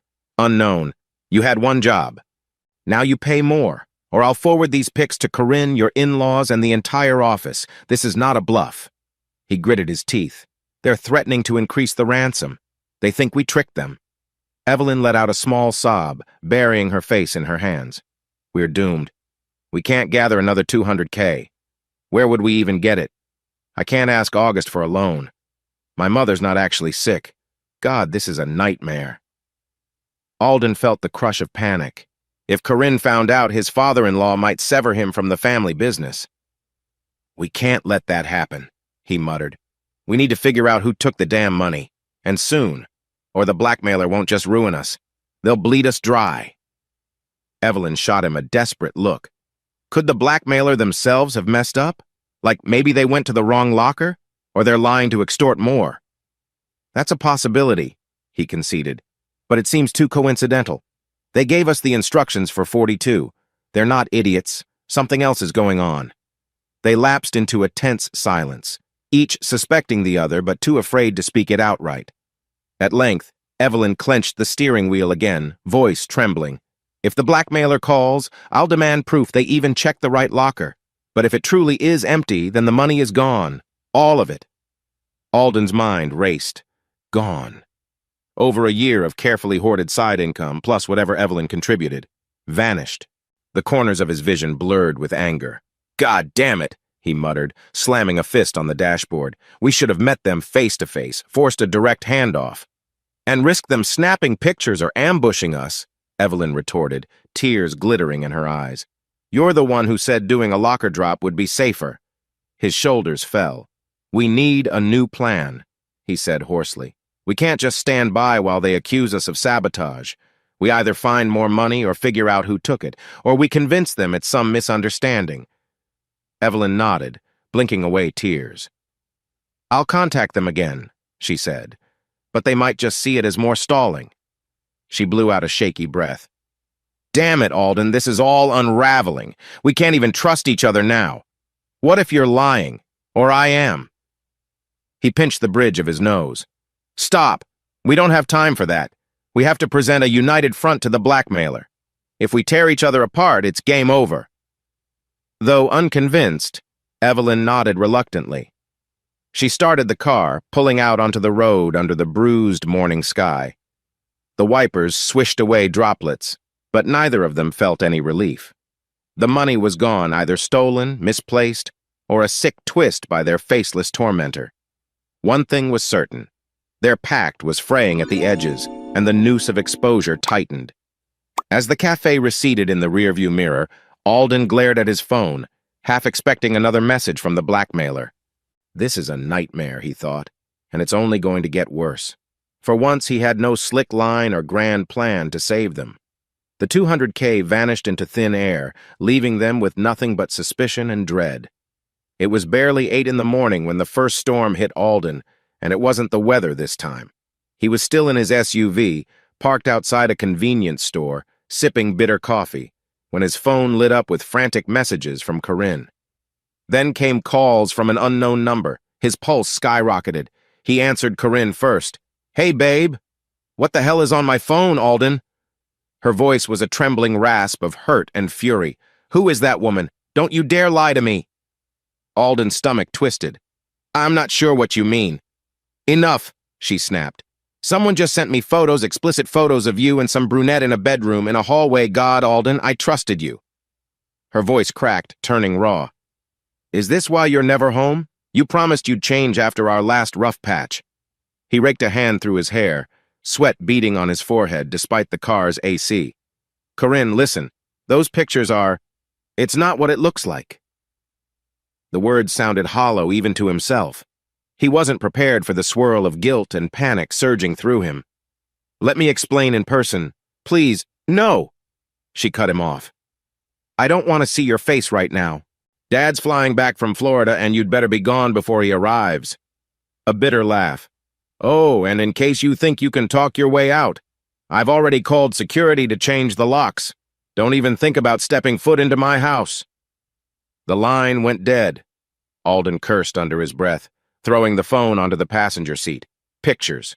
Not just text threats, but actual images. His mind churned. These had to be the same ones the blackmailer threatened to release.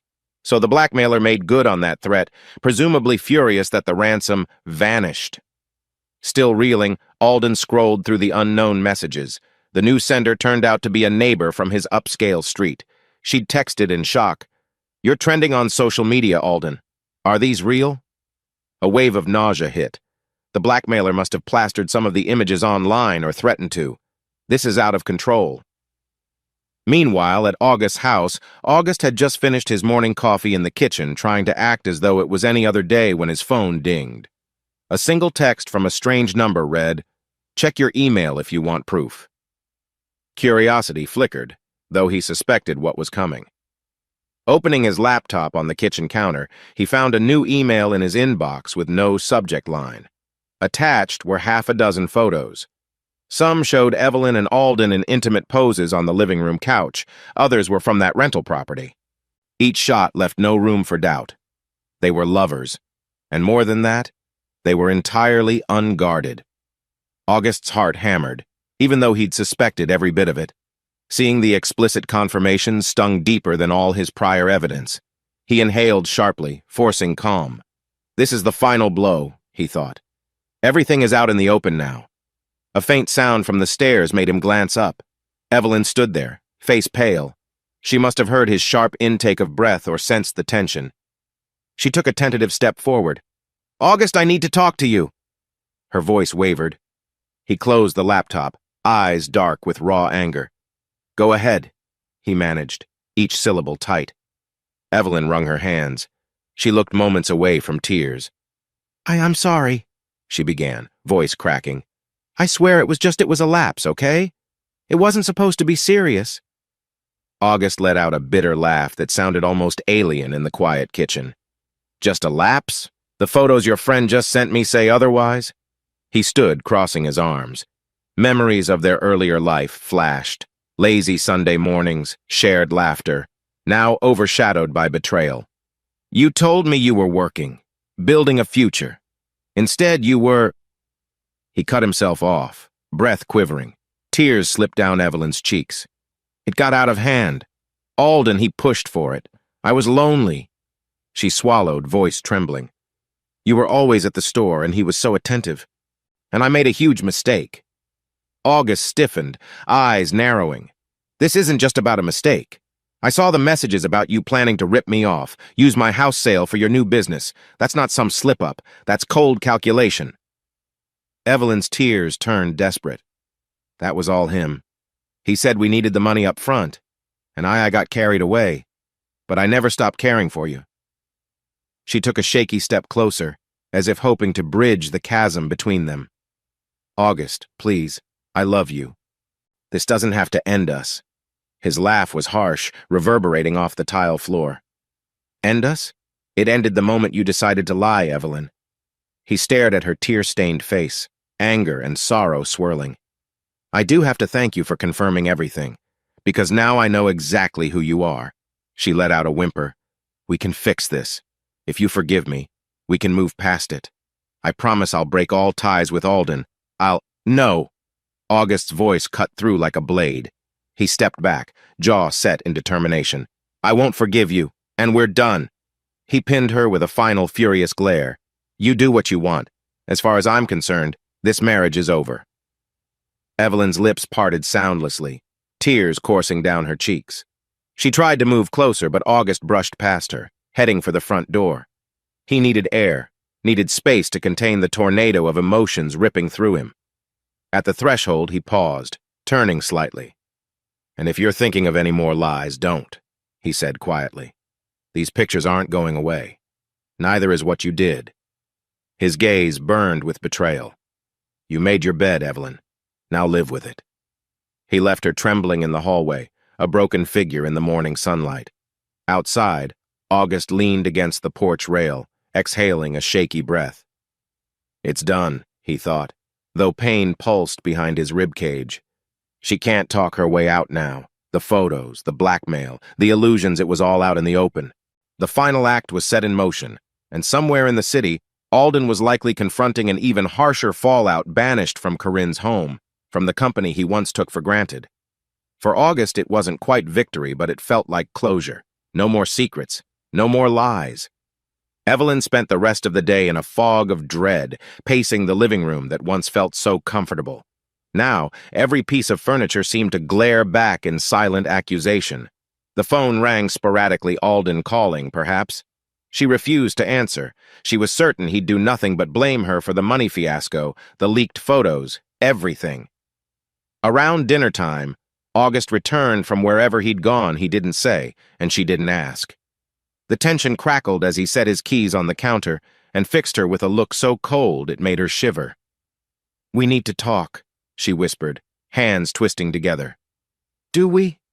August replied, voice flat. He leaned against the fridge, arms folded. I thought we settled everything this morning. Evelyn's eyes filled with fresh tears. I know I messed up, but can't we at least try to talk it through? See if there's a chance to repair anything? His laugh was a short, humorless bark. Repair? I told you we're done. But sure, I'll talk for a minute. He took a slow breath, gaze laser-focused. Let me guess. Alden told you he thinks you stole the ransom money, or maybe you think he did. That's your big crisis, right? She swallowed, shoulders trembling. Yes, we both have no idea what happened to it. I swear I didn't take it, and now he's insisting it's my fault. August's mouth curved into a bitter half-smile. They're already turning on each other, he mused, though he kept his thoughts guarded. Well, that's not my problem. You two decided to pay off some blackmailer. You lost your cash. Sounds about right. Evelyn let out a shaky sigh. If you'd just listen, you'd see how... I don't need to see anything, he interrupted, eyes flashing. I already know how you lied to me, hid your affair, plotted to take my money. And now you're standing here, still hoping I'll, bail you out? She clutched the edge of the kitchen table for support. I'm not asking for money. I'm asking for a chance to explain. Alden manipulated me. He threatened that if I didn't come up with the funds, he'd ruin my career at Whitmore and Company. That's why I went along with it. I was stuck. August's lips curled, tone dripping skepticism. Right. So you were an innocent victim? Evelyn's voice wavered. No, I'm guilty too. But he pushed me to it. He said we'd share a future once we had the franchise. I was confused. Her eyes brimmed with tears. It's not like I didn't love you. Enough. August's shoulders tensed. The anger scorching through him threatened to boil over, but he kept it contained, a simmer just beneath the surface. I'm done hearing excuses. You made your bed. Now move out. Those last two words struck like a lightning bolt. Evelyn's eyes widened in horror. Move out, she echoed, voice cracking. But this is our house. Where am I supposed to go? Anywhere but here, he said tersely, stepping forward. Maybe stay with your mother, or rent a motel. I don't care, but I want you gone. He paused, jaw clenched. If you don't pack up, I'll start dumping your stuff on the lawn. A surge of desperation flared in her. She tried to reach for his hand, but he recoiled. "August, please," she choked out. "We can do therapy, anything. Don't throw everything away over one—" He shook his head, eyes full of bitter resolve. "You threw everything away the moment you chose Alden. And don't pretend it was just one time. I know enough." He moved around her, crossing the living room. "I'll give you the night to gather your belongings. By tomorrow morning, I expect you gone." She stood there, tears sliding down her face, voice trembling with heartbreak. "You're so calm, so cold," she whispered. "I never thought you were capable of such." She broke off, sobbing quietly. "Rage? Pain?" he supplied, turning to glare at her. "I feel all of it, but I refuse to let it break me down, or let you manipulate me again." He paused, throat working. "It's over, Evelyn." For a moment, they stared at each other, the silence suffocating. Then Evelyn turned away, biting her lip to stifle sobs. She headed upstairs, presumably to pack, leaving August alone in the dim living room. He exhaled, pressing a hand over his racing heart. He felt no triumph, only an ache so deep it threatened to devour him. But he reminded himself, she chose to betray me. She's not the woman I thought she was. The memory of those explicit pictures burned in his mind. We can't come back from that. Outside, the wind stirred the branches of the old oak in the yard. August stared at the window, feeling a strange mix of sorrow and determination. He thought of the blackmail scheme, the stolen money locked safely in his possession. At least that part was under control, a twisted retribution for the heartbreak they'd inflicted on him. And tomorrow, Evelyn would walk out of this house, possibly forever. The moment felt surreal, like stepping into a new reality he never asked for. But there was no turning back now. A humid Florida breeze rustled the palms outside Mr. Whitmore's stately villa. He'd flown home the instant Corinne's distressed call arrived, and now, back in the city, he sat behind the mahogany desk of his corner office at Whitmore and Company. The morning sun spilled across the polished surface, highlighting stacks of documents, each bearing Alden's signature. Mr. Whitmore, a tall man with silver hair, tapped a thick audit report. Fury simmered beneath his calm exterior. "You're telling me Alden funneled thousands in unaccounted cash transactions over the past year?" he said, voice low and measured. Across from him sat an internal auditor who nodded gravely. "Yes, sir. It appears he managed property repairs at inflated costs, took kickbacks from contractors, and deposited large sums into a personal safe deposit box. We suspect more than just thousands, possibly hundreds of thousands." Mr. Whitmore's jaw tightened. "And you only discovered this now because Corinne insisted we do a thorough check?" "Yes, after those scandalous pictures surfaced, she believed Alden might have been misusing company resources too," the auditor continued. "It's all in the preliminary report." Swallowing his anger, Mr. Whitmore dismissed the auditor. As the door closed, he steepled his fingers, gaze dark with resolve. Then he hit the intercom. "Send Alden in." A few moments later, Alden entered, face drawn, hair disheveled like he hadn't slept. He opened his mouth to speak, but Mr. Whitmore raised a hand. "Spare me your excuses. I want you out. Resign, effective immediately, or be escorted by security." Alden swallowed, tension radiating from him. "Sir Dad," Mr. Whitmore's eyes flashed. "Don't call me that. My son-in-law wouldn't cheat on Corinne and line his pockets with dirty cash. You're a disgrace, Alden." "Let me explain," Alden pleaded. "It's not what you think. I was set up, Mr." Whitmore rose abruptly, knuckles pressing against the desk. "Save that story for someone who cares. Your wedding vows, your position here, everything gone." He pointed to the door. "And don't think I won't press charges if the audit confirms embezzlement. Leave." Shoulders slumping, Alden turned, fury and panic roiling inside. 2 uniformed security guards hovered in the hall, ready to escort him out. He wanted to protest, shout that Evelyn was the real culprit for the blackmail fiasco. But no words could erase those pictures or the damning financial evidence. Evelyn snatched up her desk belongings in a small cardboard box. Rumors had spread like wildfire after the scandal broke pictures of her and Alden making the rounds, whispered gossip among co-workers. Just this morning, HR had called her in, citing conduct detrimental to company image. She'd been summarily dismissed, her real estate license effectively tarnished in this city. Tears threatened to fall, but she forced them down, refusing to cry in front of her gaping co-workers. Her phone buzzed with a text from Myra, an older receptionist who'd shown her kindness in the past. Myra. I'm so sorry it ended like this. I heard Mr. Whitmore's furious. People say Alden's being forced out too. Be careful. Evelyn's heart twisted. So she wasn't alone in losing everything. Alden too faced the consequences. She felt a pang of bitter satisfaction, quickly replaced by regret. She'd never wanted this.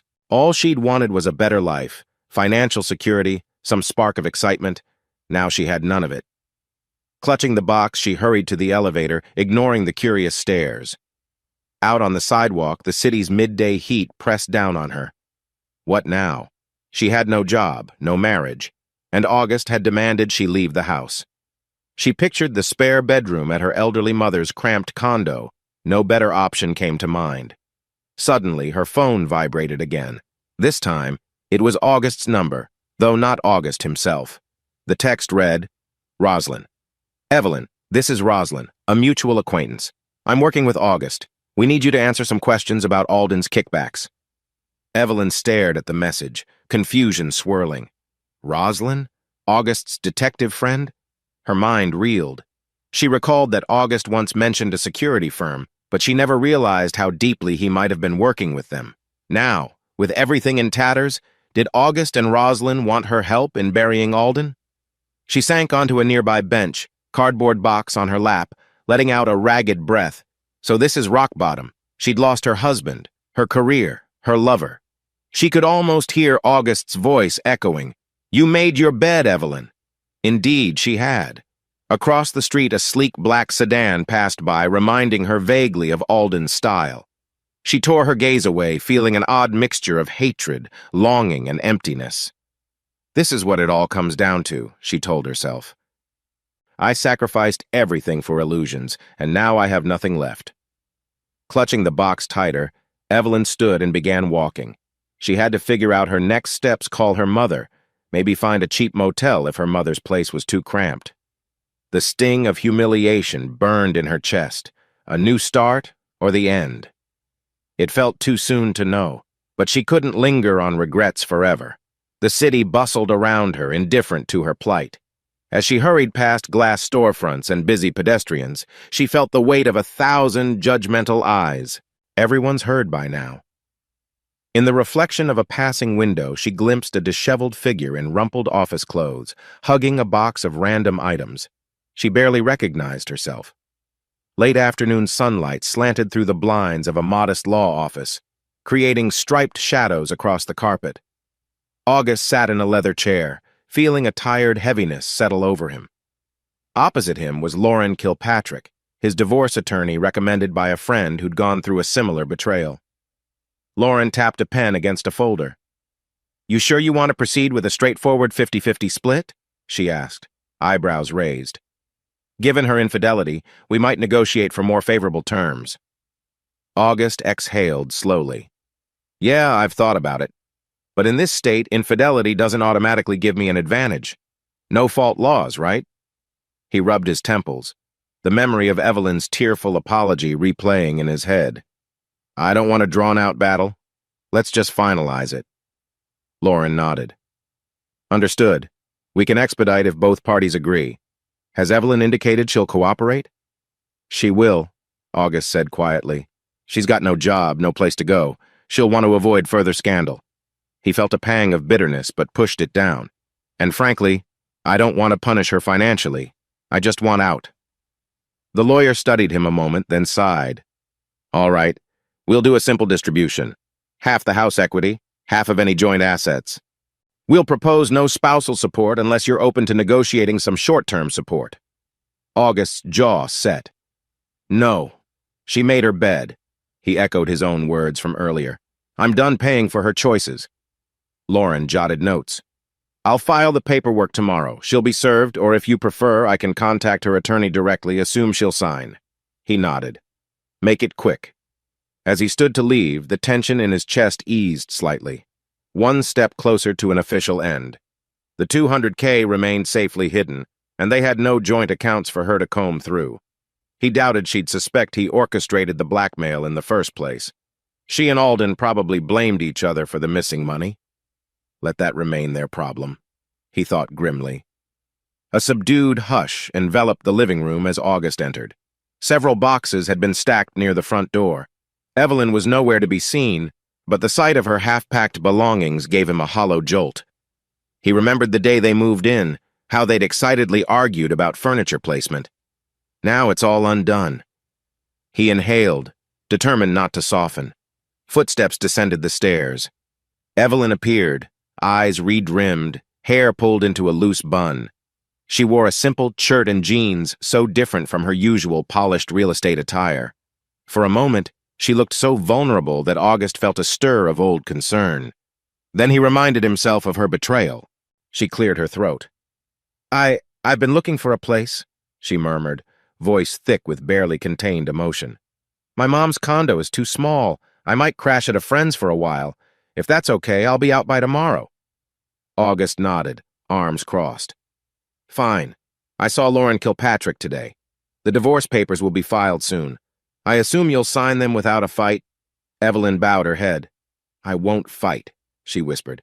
I deserve this. The half I get from the house, I guess it'll help me start over eventually.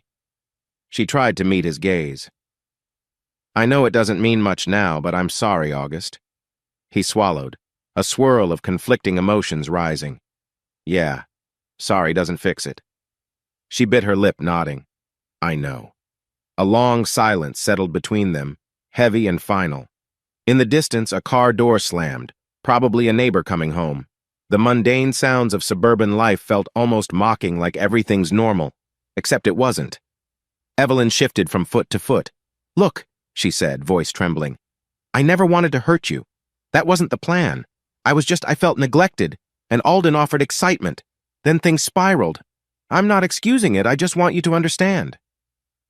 August stared at her, memories flashing of earlier times. Her laugh, her warm smile, her excitement about building a family. All overshadowed by the knowledge she'd used him as financial backup while sneaking around. I can't do this, he finally muttered. There's no trust left to rebuild. She gave a weak nod, tears slipping down her cheeks. I'll grab the rest of my stuff tonight. Then, hugging her arms around herself, she turned toward the stairs again. Before she disappeared, she glanced back, voice catching. I really did love you once, you know. August closed his eyes, forcing down the lump in his throat. He didn't reply, and she vanished upstairs. He stood there amidst the half-packed boxes, feeling the quiet of the house swallow him. The final unraveling of their marriage was so different from the hopeful vow they'd shared a few years ago. Maybe we just grew into different people, he rationalized. But a voice inside spat, She grew into a cheater.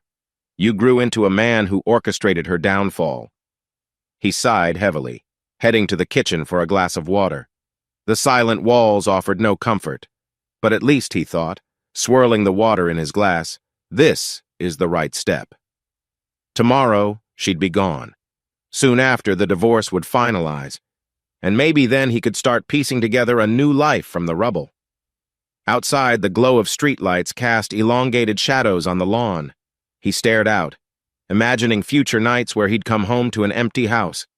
The sting was real, but so was the relief. She can't hurt me anymore, he told himself, and I have what I need to start over.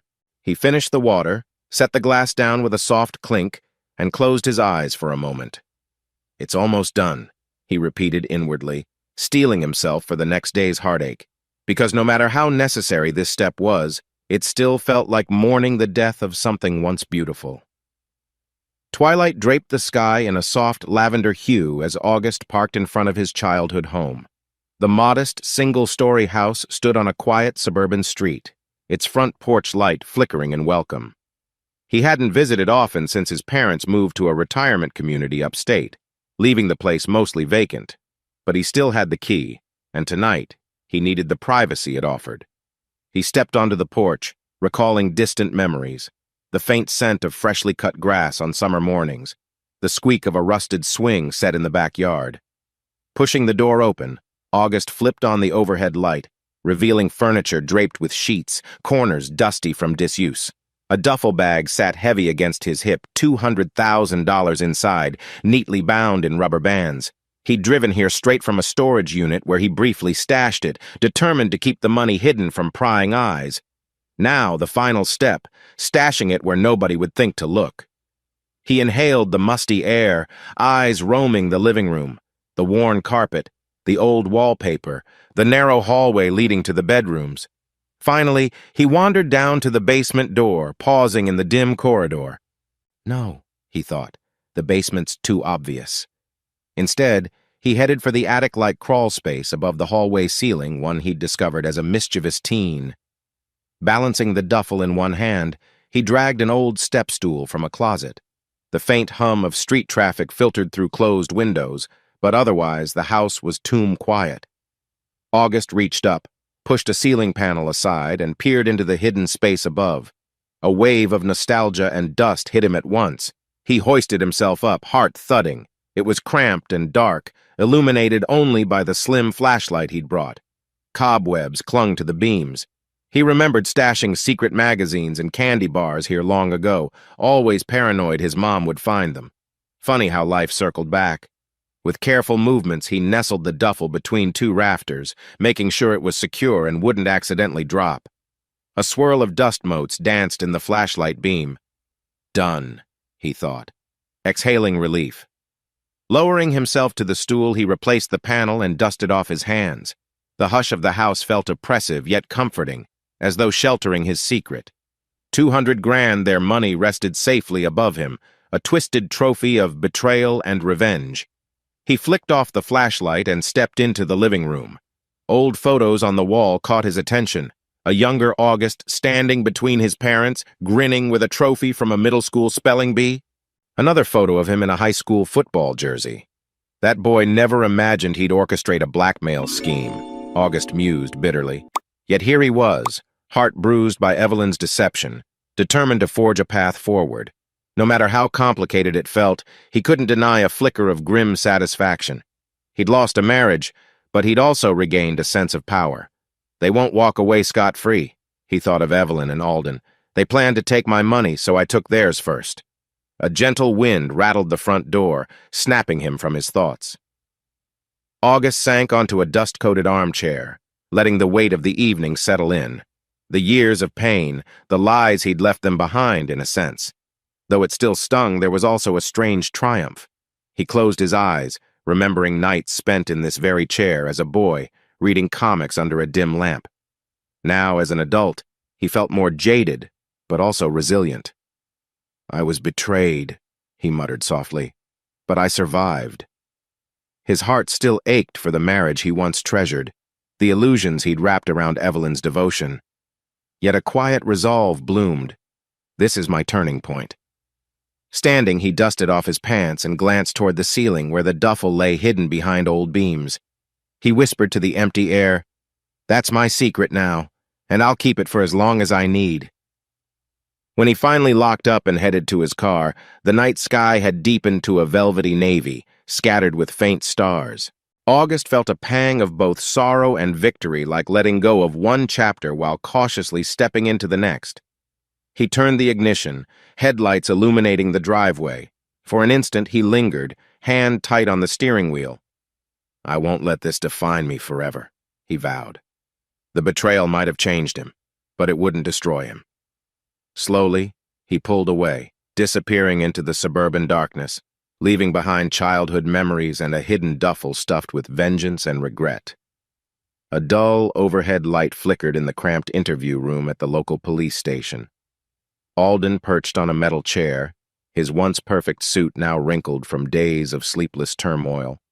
Opposite him, Detective Ramos flipped through a folder of documents, lips set in a thin line. You've been accused of financial misconduct, Mr. Walters, Detective Ramos said, tapping the folder. Whitmore and Company handed over extensive records. They say you were inflating repair invoices, pocketing the difference. Alden forced a tight swallow. I had no knowledge of that, he lied smoothly, though sweat beaded on his forehead. My father-in-law's people must be twisting the numbers. They're trying to set me up. The detective cocked an eyebrow. Interesting stance, given the deposit slips we found tied to your personal safe deposit box. Care to explain how you ended up with large sums of unaccounted cash? Alden's pulse pounded. He was used to talking his way out of tight spots, smiling, charming. But that skill failed him now. I was holding some money for a friend. Evelyn Carter, actually. She was blackmailing me. Even as he spoke, the words felt desperate. She threatened to tell my wife we were having an affair, so I stashed extra money to pay her. Detective Ramos's lips twitched, half disbelieving. She blackmailed you into stashing money from your own company's budget? Quite the claim. Also interesting that Miss Carter has no record of depositing or withdrawing large sums. We checked. Alden's face burned. She's cunning, he insisted. She orchestrated everything threatened me and enforced me to pay. It sounded pathetic, even to his own ears, but what choice did he have? Corinne had cut him off, froze their joint accounts. He had no real defense but shifting blame. Ramos gave a bored sigh, flipping another page. We'll continue our investigation. For now, you're free to go, but don't leave town. If we find enough evidence of embezzlement, you'll be charged. Alden stood, a swirl of fear and rage roiling inside him. Don't leave town? He had nowhere to go anyway. Corinne's lawyers had evicted him from the mansion, and every bank account bearing her name was locked. Disgraced at Whitmore and company credit cards canceled, he was effectively broke, crashing in a cheap motel. In the hallway, he nearly collided with Corinne's father, Mr. Whitmore, whose glare radiated contempt. I hope they lock you up, the older man snarled under his breath. You used my daughter, my money, and my company. You're nothing without us. Alden's jaw clenched. He wanted to spit back some retort, but all he managed was a stony silence. He hurried past, the echo of Mr. Whitmore's condemnation thudding in his mind. Nothing without us. The words stung with truth. Once, Alden walked with swagger managing real estate deals, dressing in tailored suits, living large off Corinne's trust fund. Now he was a pariah. The station's fluorescent lights buzzed overhead, highlighting every line of stress on his face. Stepping outside into the harsh midday sun, Alden shielded his eyes. He rummaged for his phone, ignoring the swirl of messages from unknown numbers mocking him, or tabloids wanting a statement about his sensational sex scandal. His only chance might be to vanish quietly, let the scandal fade. But how? With no money. He recalled the missing $200K from the locker fiasco. Gone. And Evelyn, the last time they spoke, she accused him of double-crossing her. Maybe she took it, or maybe the blackmailer was real and had indeed stolen it. Either way, Alden was left with nothing but suspicion and legal woes. A text from Corinne popped up. I filed for divorce. Don't contact me again. His gut twisted. Divorce. He'd lose the house, the cars, everything she or her father had provided. Detective Ramos's warning about embezzlement charges loomed, threatening even a possible prison sentence. The empire he'd built on charm and manipulation was crumbling at warp speed. He hailed a cab, giving the address of his dingy motel. As the city streets blurred by, he recalled how easily he once orchestrated illicit deals, funneling money into his private stash. Now that stash was under scrutiny, and he had no ally left. Evelyn turned out to be a disaster, he fumed. Or maybe I made it a disaster. The bitter taste of regret clung to his tongue. When the cab pulled up at his motel, Alden paid with the last bit of cash he had on hand. The driver eyed him warily, perhaps recognizing him from some scandalous headline. Alden hurried inside, the elevator reeking of stale cigarette smoke. Focus, he told himself. Find a way out. But every door was slamming shut. Up in his cramped room, peeling wallpaper mocking him, he sank onto the sagging bed. The hush was suffocating. He stared at the battered nightstand, thoughts flitting to the prime days of high-end suits and expensive dinners.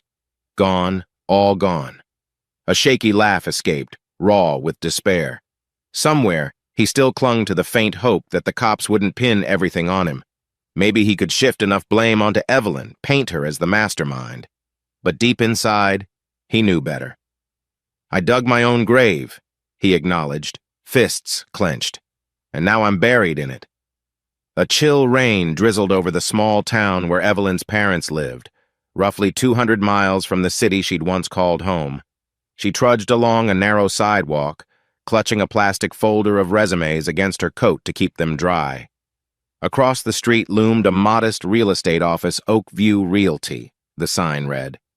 She'd applied there 2 days ago and was crossing her fingers. But so far, every interview ended the same. Polite smiles, a quick glance at her references, and an apologetic shake of the head. The rumor mill about her scandal had reached even this sleepy corner sleeping with a boss, unethical behavior, fired for violating codes, hardly the type of reputation new agencies wanted to associate with. She swallowed a knot of frustration. I did this to myself, she reminded, trudging up the steps to the realty office. A light overhead flickered, revealing her reflection in the glass door, hair limp from the rain, dark circles under her eyes. Looks about right. Inside, a middle-aged manager flipped through her resume for the second time. I appreciate your interest, Miss Carter, he said gently. But with the controversies swirling online, I'm afraid it's too risky for us to take you on. Her cheeks flamed. I understand, she murmured, voice barely steady. Thank you for your time. He offered a sympathetic shrug. Maybe in a few months, once things cool down. Good luck. Outside, Evelyn pressed her forehead against the cold metal of a nearby lamppost, fighting tears. She pictured August, calm and distant, telling her to move out. He's probably relieved I'm gone. Then Alden, or what remained of him, scraping by under a storm of legal accusations. The blackmail fiasco, the stolen money, all of it haunted her nightly. Eventually, she headed back to her parents' modest ranch home. Her father dozed in an armchair most days, health declining. Her mother, a well-meaning but anxious woman, fussed over how they'd fit Evelyn's boxes in the spare room. The house was small, the fridge stocked with discount groceries, the air thick with worry. Evelyn slipped inside, quiet so as not to wake her father from his nap. In the cramped spare bedroom she now called home, she set her unopened resume folder on the bed and collapsed beside it. A wave of self-pity surged, but she tamped it down, staring at the ceiling. What if this is it, my life? Forever stuck here. She scrolled through her phone, ignoring older texts from Alden, accusatory rants, and messages from former colleagues she'd once called friends. Occasionally she glimpsed a photo of August among her saved images, smiling, eyes full of trust back then. A pang of regret stabbed her chest. Could he ever forgive me? She doubted it. He'd been so resolute, so cold. She remembered the final conversation in their house, how she'd tried to blame Alden, how August had thrown her betrayal back in her face. He was right, of course. She had no excuse. And now, with each passing day, she realized how deeply she'd loved him, perhaps more than she ever grasped. Tears pricked her eyes. She pictured an alternate world, one where she refused Alden's advances, never lied to August, never lost her job. Maybe they'd have children by now, a normal, happy life. Instead, I ruined everything, she thought. The next morning, she'd rise and try another realty office or perhaps settle for a basic retail position. Pride was a luxury she could no longer afford. She briefly wondered if August might someday relax his anger, let her return, but she suspected that bridge was burned. He's strong enough to move on without me. Outside, the rain intensified, droplets clattering on the roof. Evelyn closed her eyes, letting the gloom wrap around her. A memory drifted in. The day she and August first looked at their dream house, so full of promise. She'd worn a bright sundress, laughed about painting the nursery someday. Now those laughs felt like echoes in a hollow chamber. She whispered into the dim bedroom, if only I'd chosen differently. But regrets changed nothing. She was left with her father's snores in the next room, a battered suitcase of clothes, and a future as murky as the rain-soaked sky. The courthouse steps gleamed under a noon sun. August stood at the base, staring up at the pale stone pillars. A gust of wind ruffled his jacket, carrying a faint echo of city traffic from the nearby streets. Today was the final hearing his and Evelyn's divorce, concluded with a judge's simple sign-off. He climbed the steps slowly, each footfall resonating with finality. In the corridor outside the courtroom, he spotted Evelyn seated on a bench. She wore a subdued gray blouse and black slacks, hair pinned neatly, face drawn with tension. Their eyes met, a fleeting connection of shared regret. She rose, clasping her hands. "Hey," she murmured, voice subdued. "We're up soon." August nodded, not trusting himself to speak more. The silence felt oddly gentle, as if both recognized the inevitability of this day. A court clerk poked her head out, calling their names. Inside the quiet courtroom, a judge shuffled papers, verifying the final divorce agreement. Neither Evelyn nor August had any disputes, left a straightforward 50-50 property split with no spousal support. The judge asked a few perfunctory questions, then tapped her pen. "This is acceptable," she said. "Are both parties sure they wish to proceed?" August cleared his throat. "Yes, Your Honor." Evelyn's eyes glistened as she echoed softly, "Yes, Your Honor." A swift scribble of ink, and it was done. "Divorce granted. Best of luck to you both." The judge gave a nod before rising from her bench. Court adjourned. A surreal hush fell as August and Evelyn stepped out into the hallway, official paperwork in hand. Neither spoke at first. The overhead fluorescent lights buzzed faintly. Then Evelyn exhaled, tears slipping down her cheeks. "I'm sorry," she whispered for what felt like the 100th time. August offered a tight nod. A swirl of emotions flickered inside him: pain, relief, a faint nostalgia. "I know," he said quietly, "and so am I. But we can't change what happened." Her shoulders sagged, tears shimmering on her lashes. "I hope someday you'll find someone who really deserves you." She glanced away, voice choking. "I messed up, August. That's on me forever." He swallowed hard, not wanting to linger on pity or blame. "Take care of yourself," he said simply. Then he walked away, leaving her standing there with watery eyes and a fresh sense of loss. Part of him wanted to offer a consoling hand, but he knew better. Too much damage done. Outside, warm sunshine enveloped him as he descended the courthouse steps. Each step felt lighter, as though a weight had lifted. On the final landing, he paused, rummaging in the inside pocket of his jacket. He pulled out the crisp divorce decree, scanning the official seal. Final and absolute. A wave of exhaustion and relief mingled in his chest. Despite all the heartbreak, they'd ended it without drawn-out legal battles. He hadn't unleashed half the fury or demands he could have. Simple was better. In his car, a modest sedan he'd kept throughout, he settled into the driver's seat, letting the midday sun glare off the windshield. He flipped open the glove compartment, revealing a battered pack of cigarettes. He rarely smoked, but the day felt momentous enough to warrant one. Sliding a single cigarette between his lips, he paused, flicking the lighter. He caught a glimpse of himself in the rearview mirror. Older, sharper eyes. No trace of the naive smile that once believed in a forever promise. The flame touched the cigarette tip, and he inhaled deeply, the smoke curling into the warm air. He closed his eyes, letting the moment sink in. Done. It's over. The stolen hush money, hidden safely in his parents' old house, felt like a secret advantage. But for now, he wasn't touching it. "I'll let it sit," he decided, a reminder of everything I endured. Exhaling, he let the cigarette burn down halfway, then stubbed it out in the ashtray. A half-laugh escaped him, bitter but laced with hope. He pictured the infinite roads ahead. No wife, no illusions. Just a man free to rebuild on his own terms. His phone buzzed. A text from Roslyn. "All quiet on the Alden-Evelyn front. Just letting you know. Hope you're well." August typed a quick response. "Thanks, appreciate it," then pocketed the phone. The day's warmth and bustle moved around him, but he lingered, taking in the finality of it all. "I have my closure," he thought. "It's time to move forward." He set the divorce decree on the passenger seat, started the engine. The gentle purr of the car vibrated through him like a promise of new beginnings.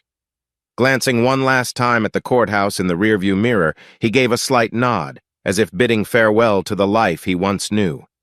Victory, or just an end? He wasn't sure. But a calm certainty settled in his chest. He'd walk on, money in the shadows and heartbreak behind him. As he eased into traffic, the swirl of city streets stretched before him countless turns, possibilities waiting. He let the wind through the rolled-down window brush across his face, inhaling the tang of sun-baked concrete. "I'll be okay," he vowed inwardly, pressing the gas pedal. The road beckoned, wide open under the midday sun. With that, August drove off, the final chapter of one life closing behind him, a new horizon of uncertain but emancipating freedom lying just ahead.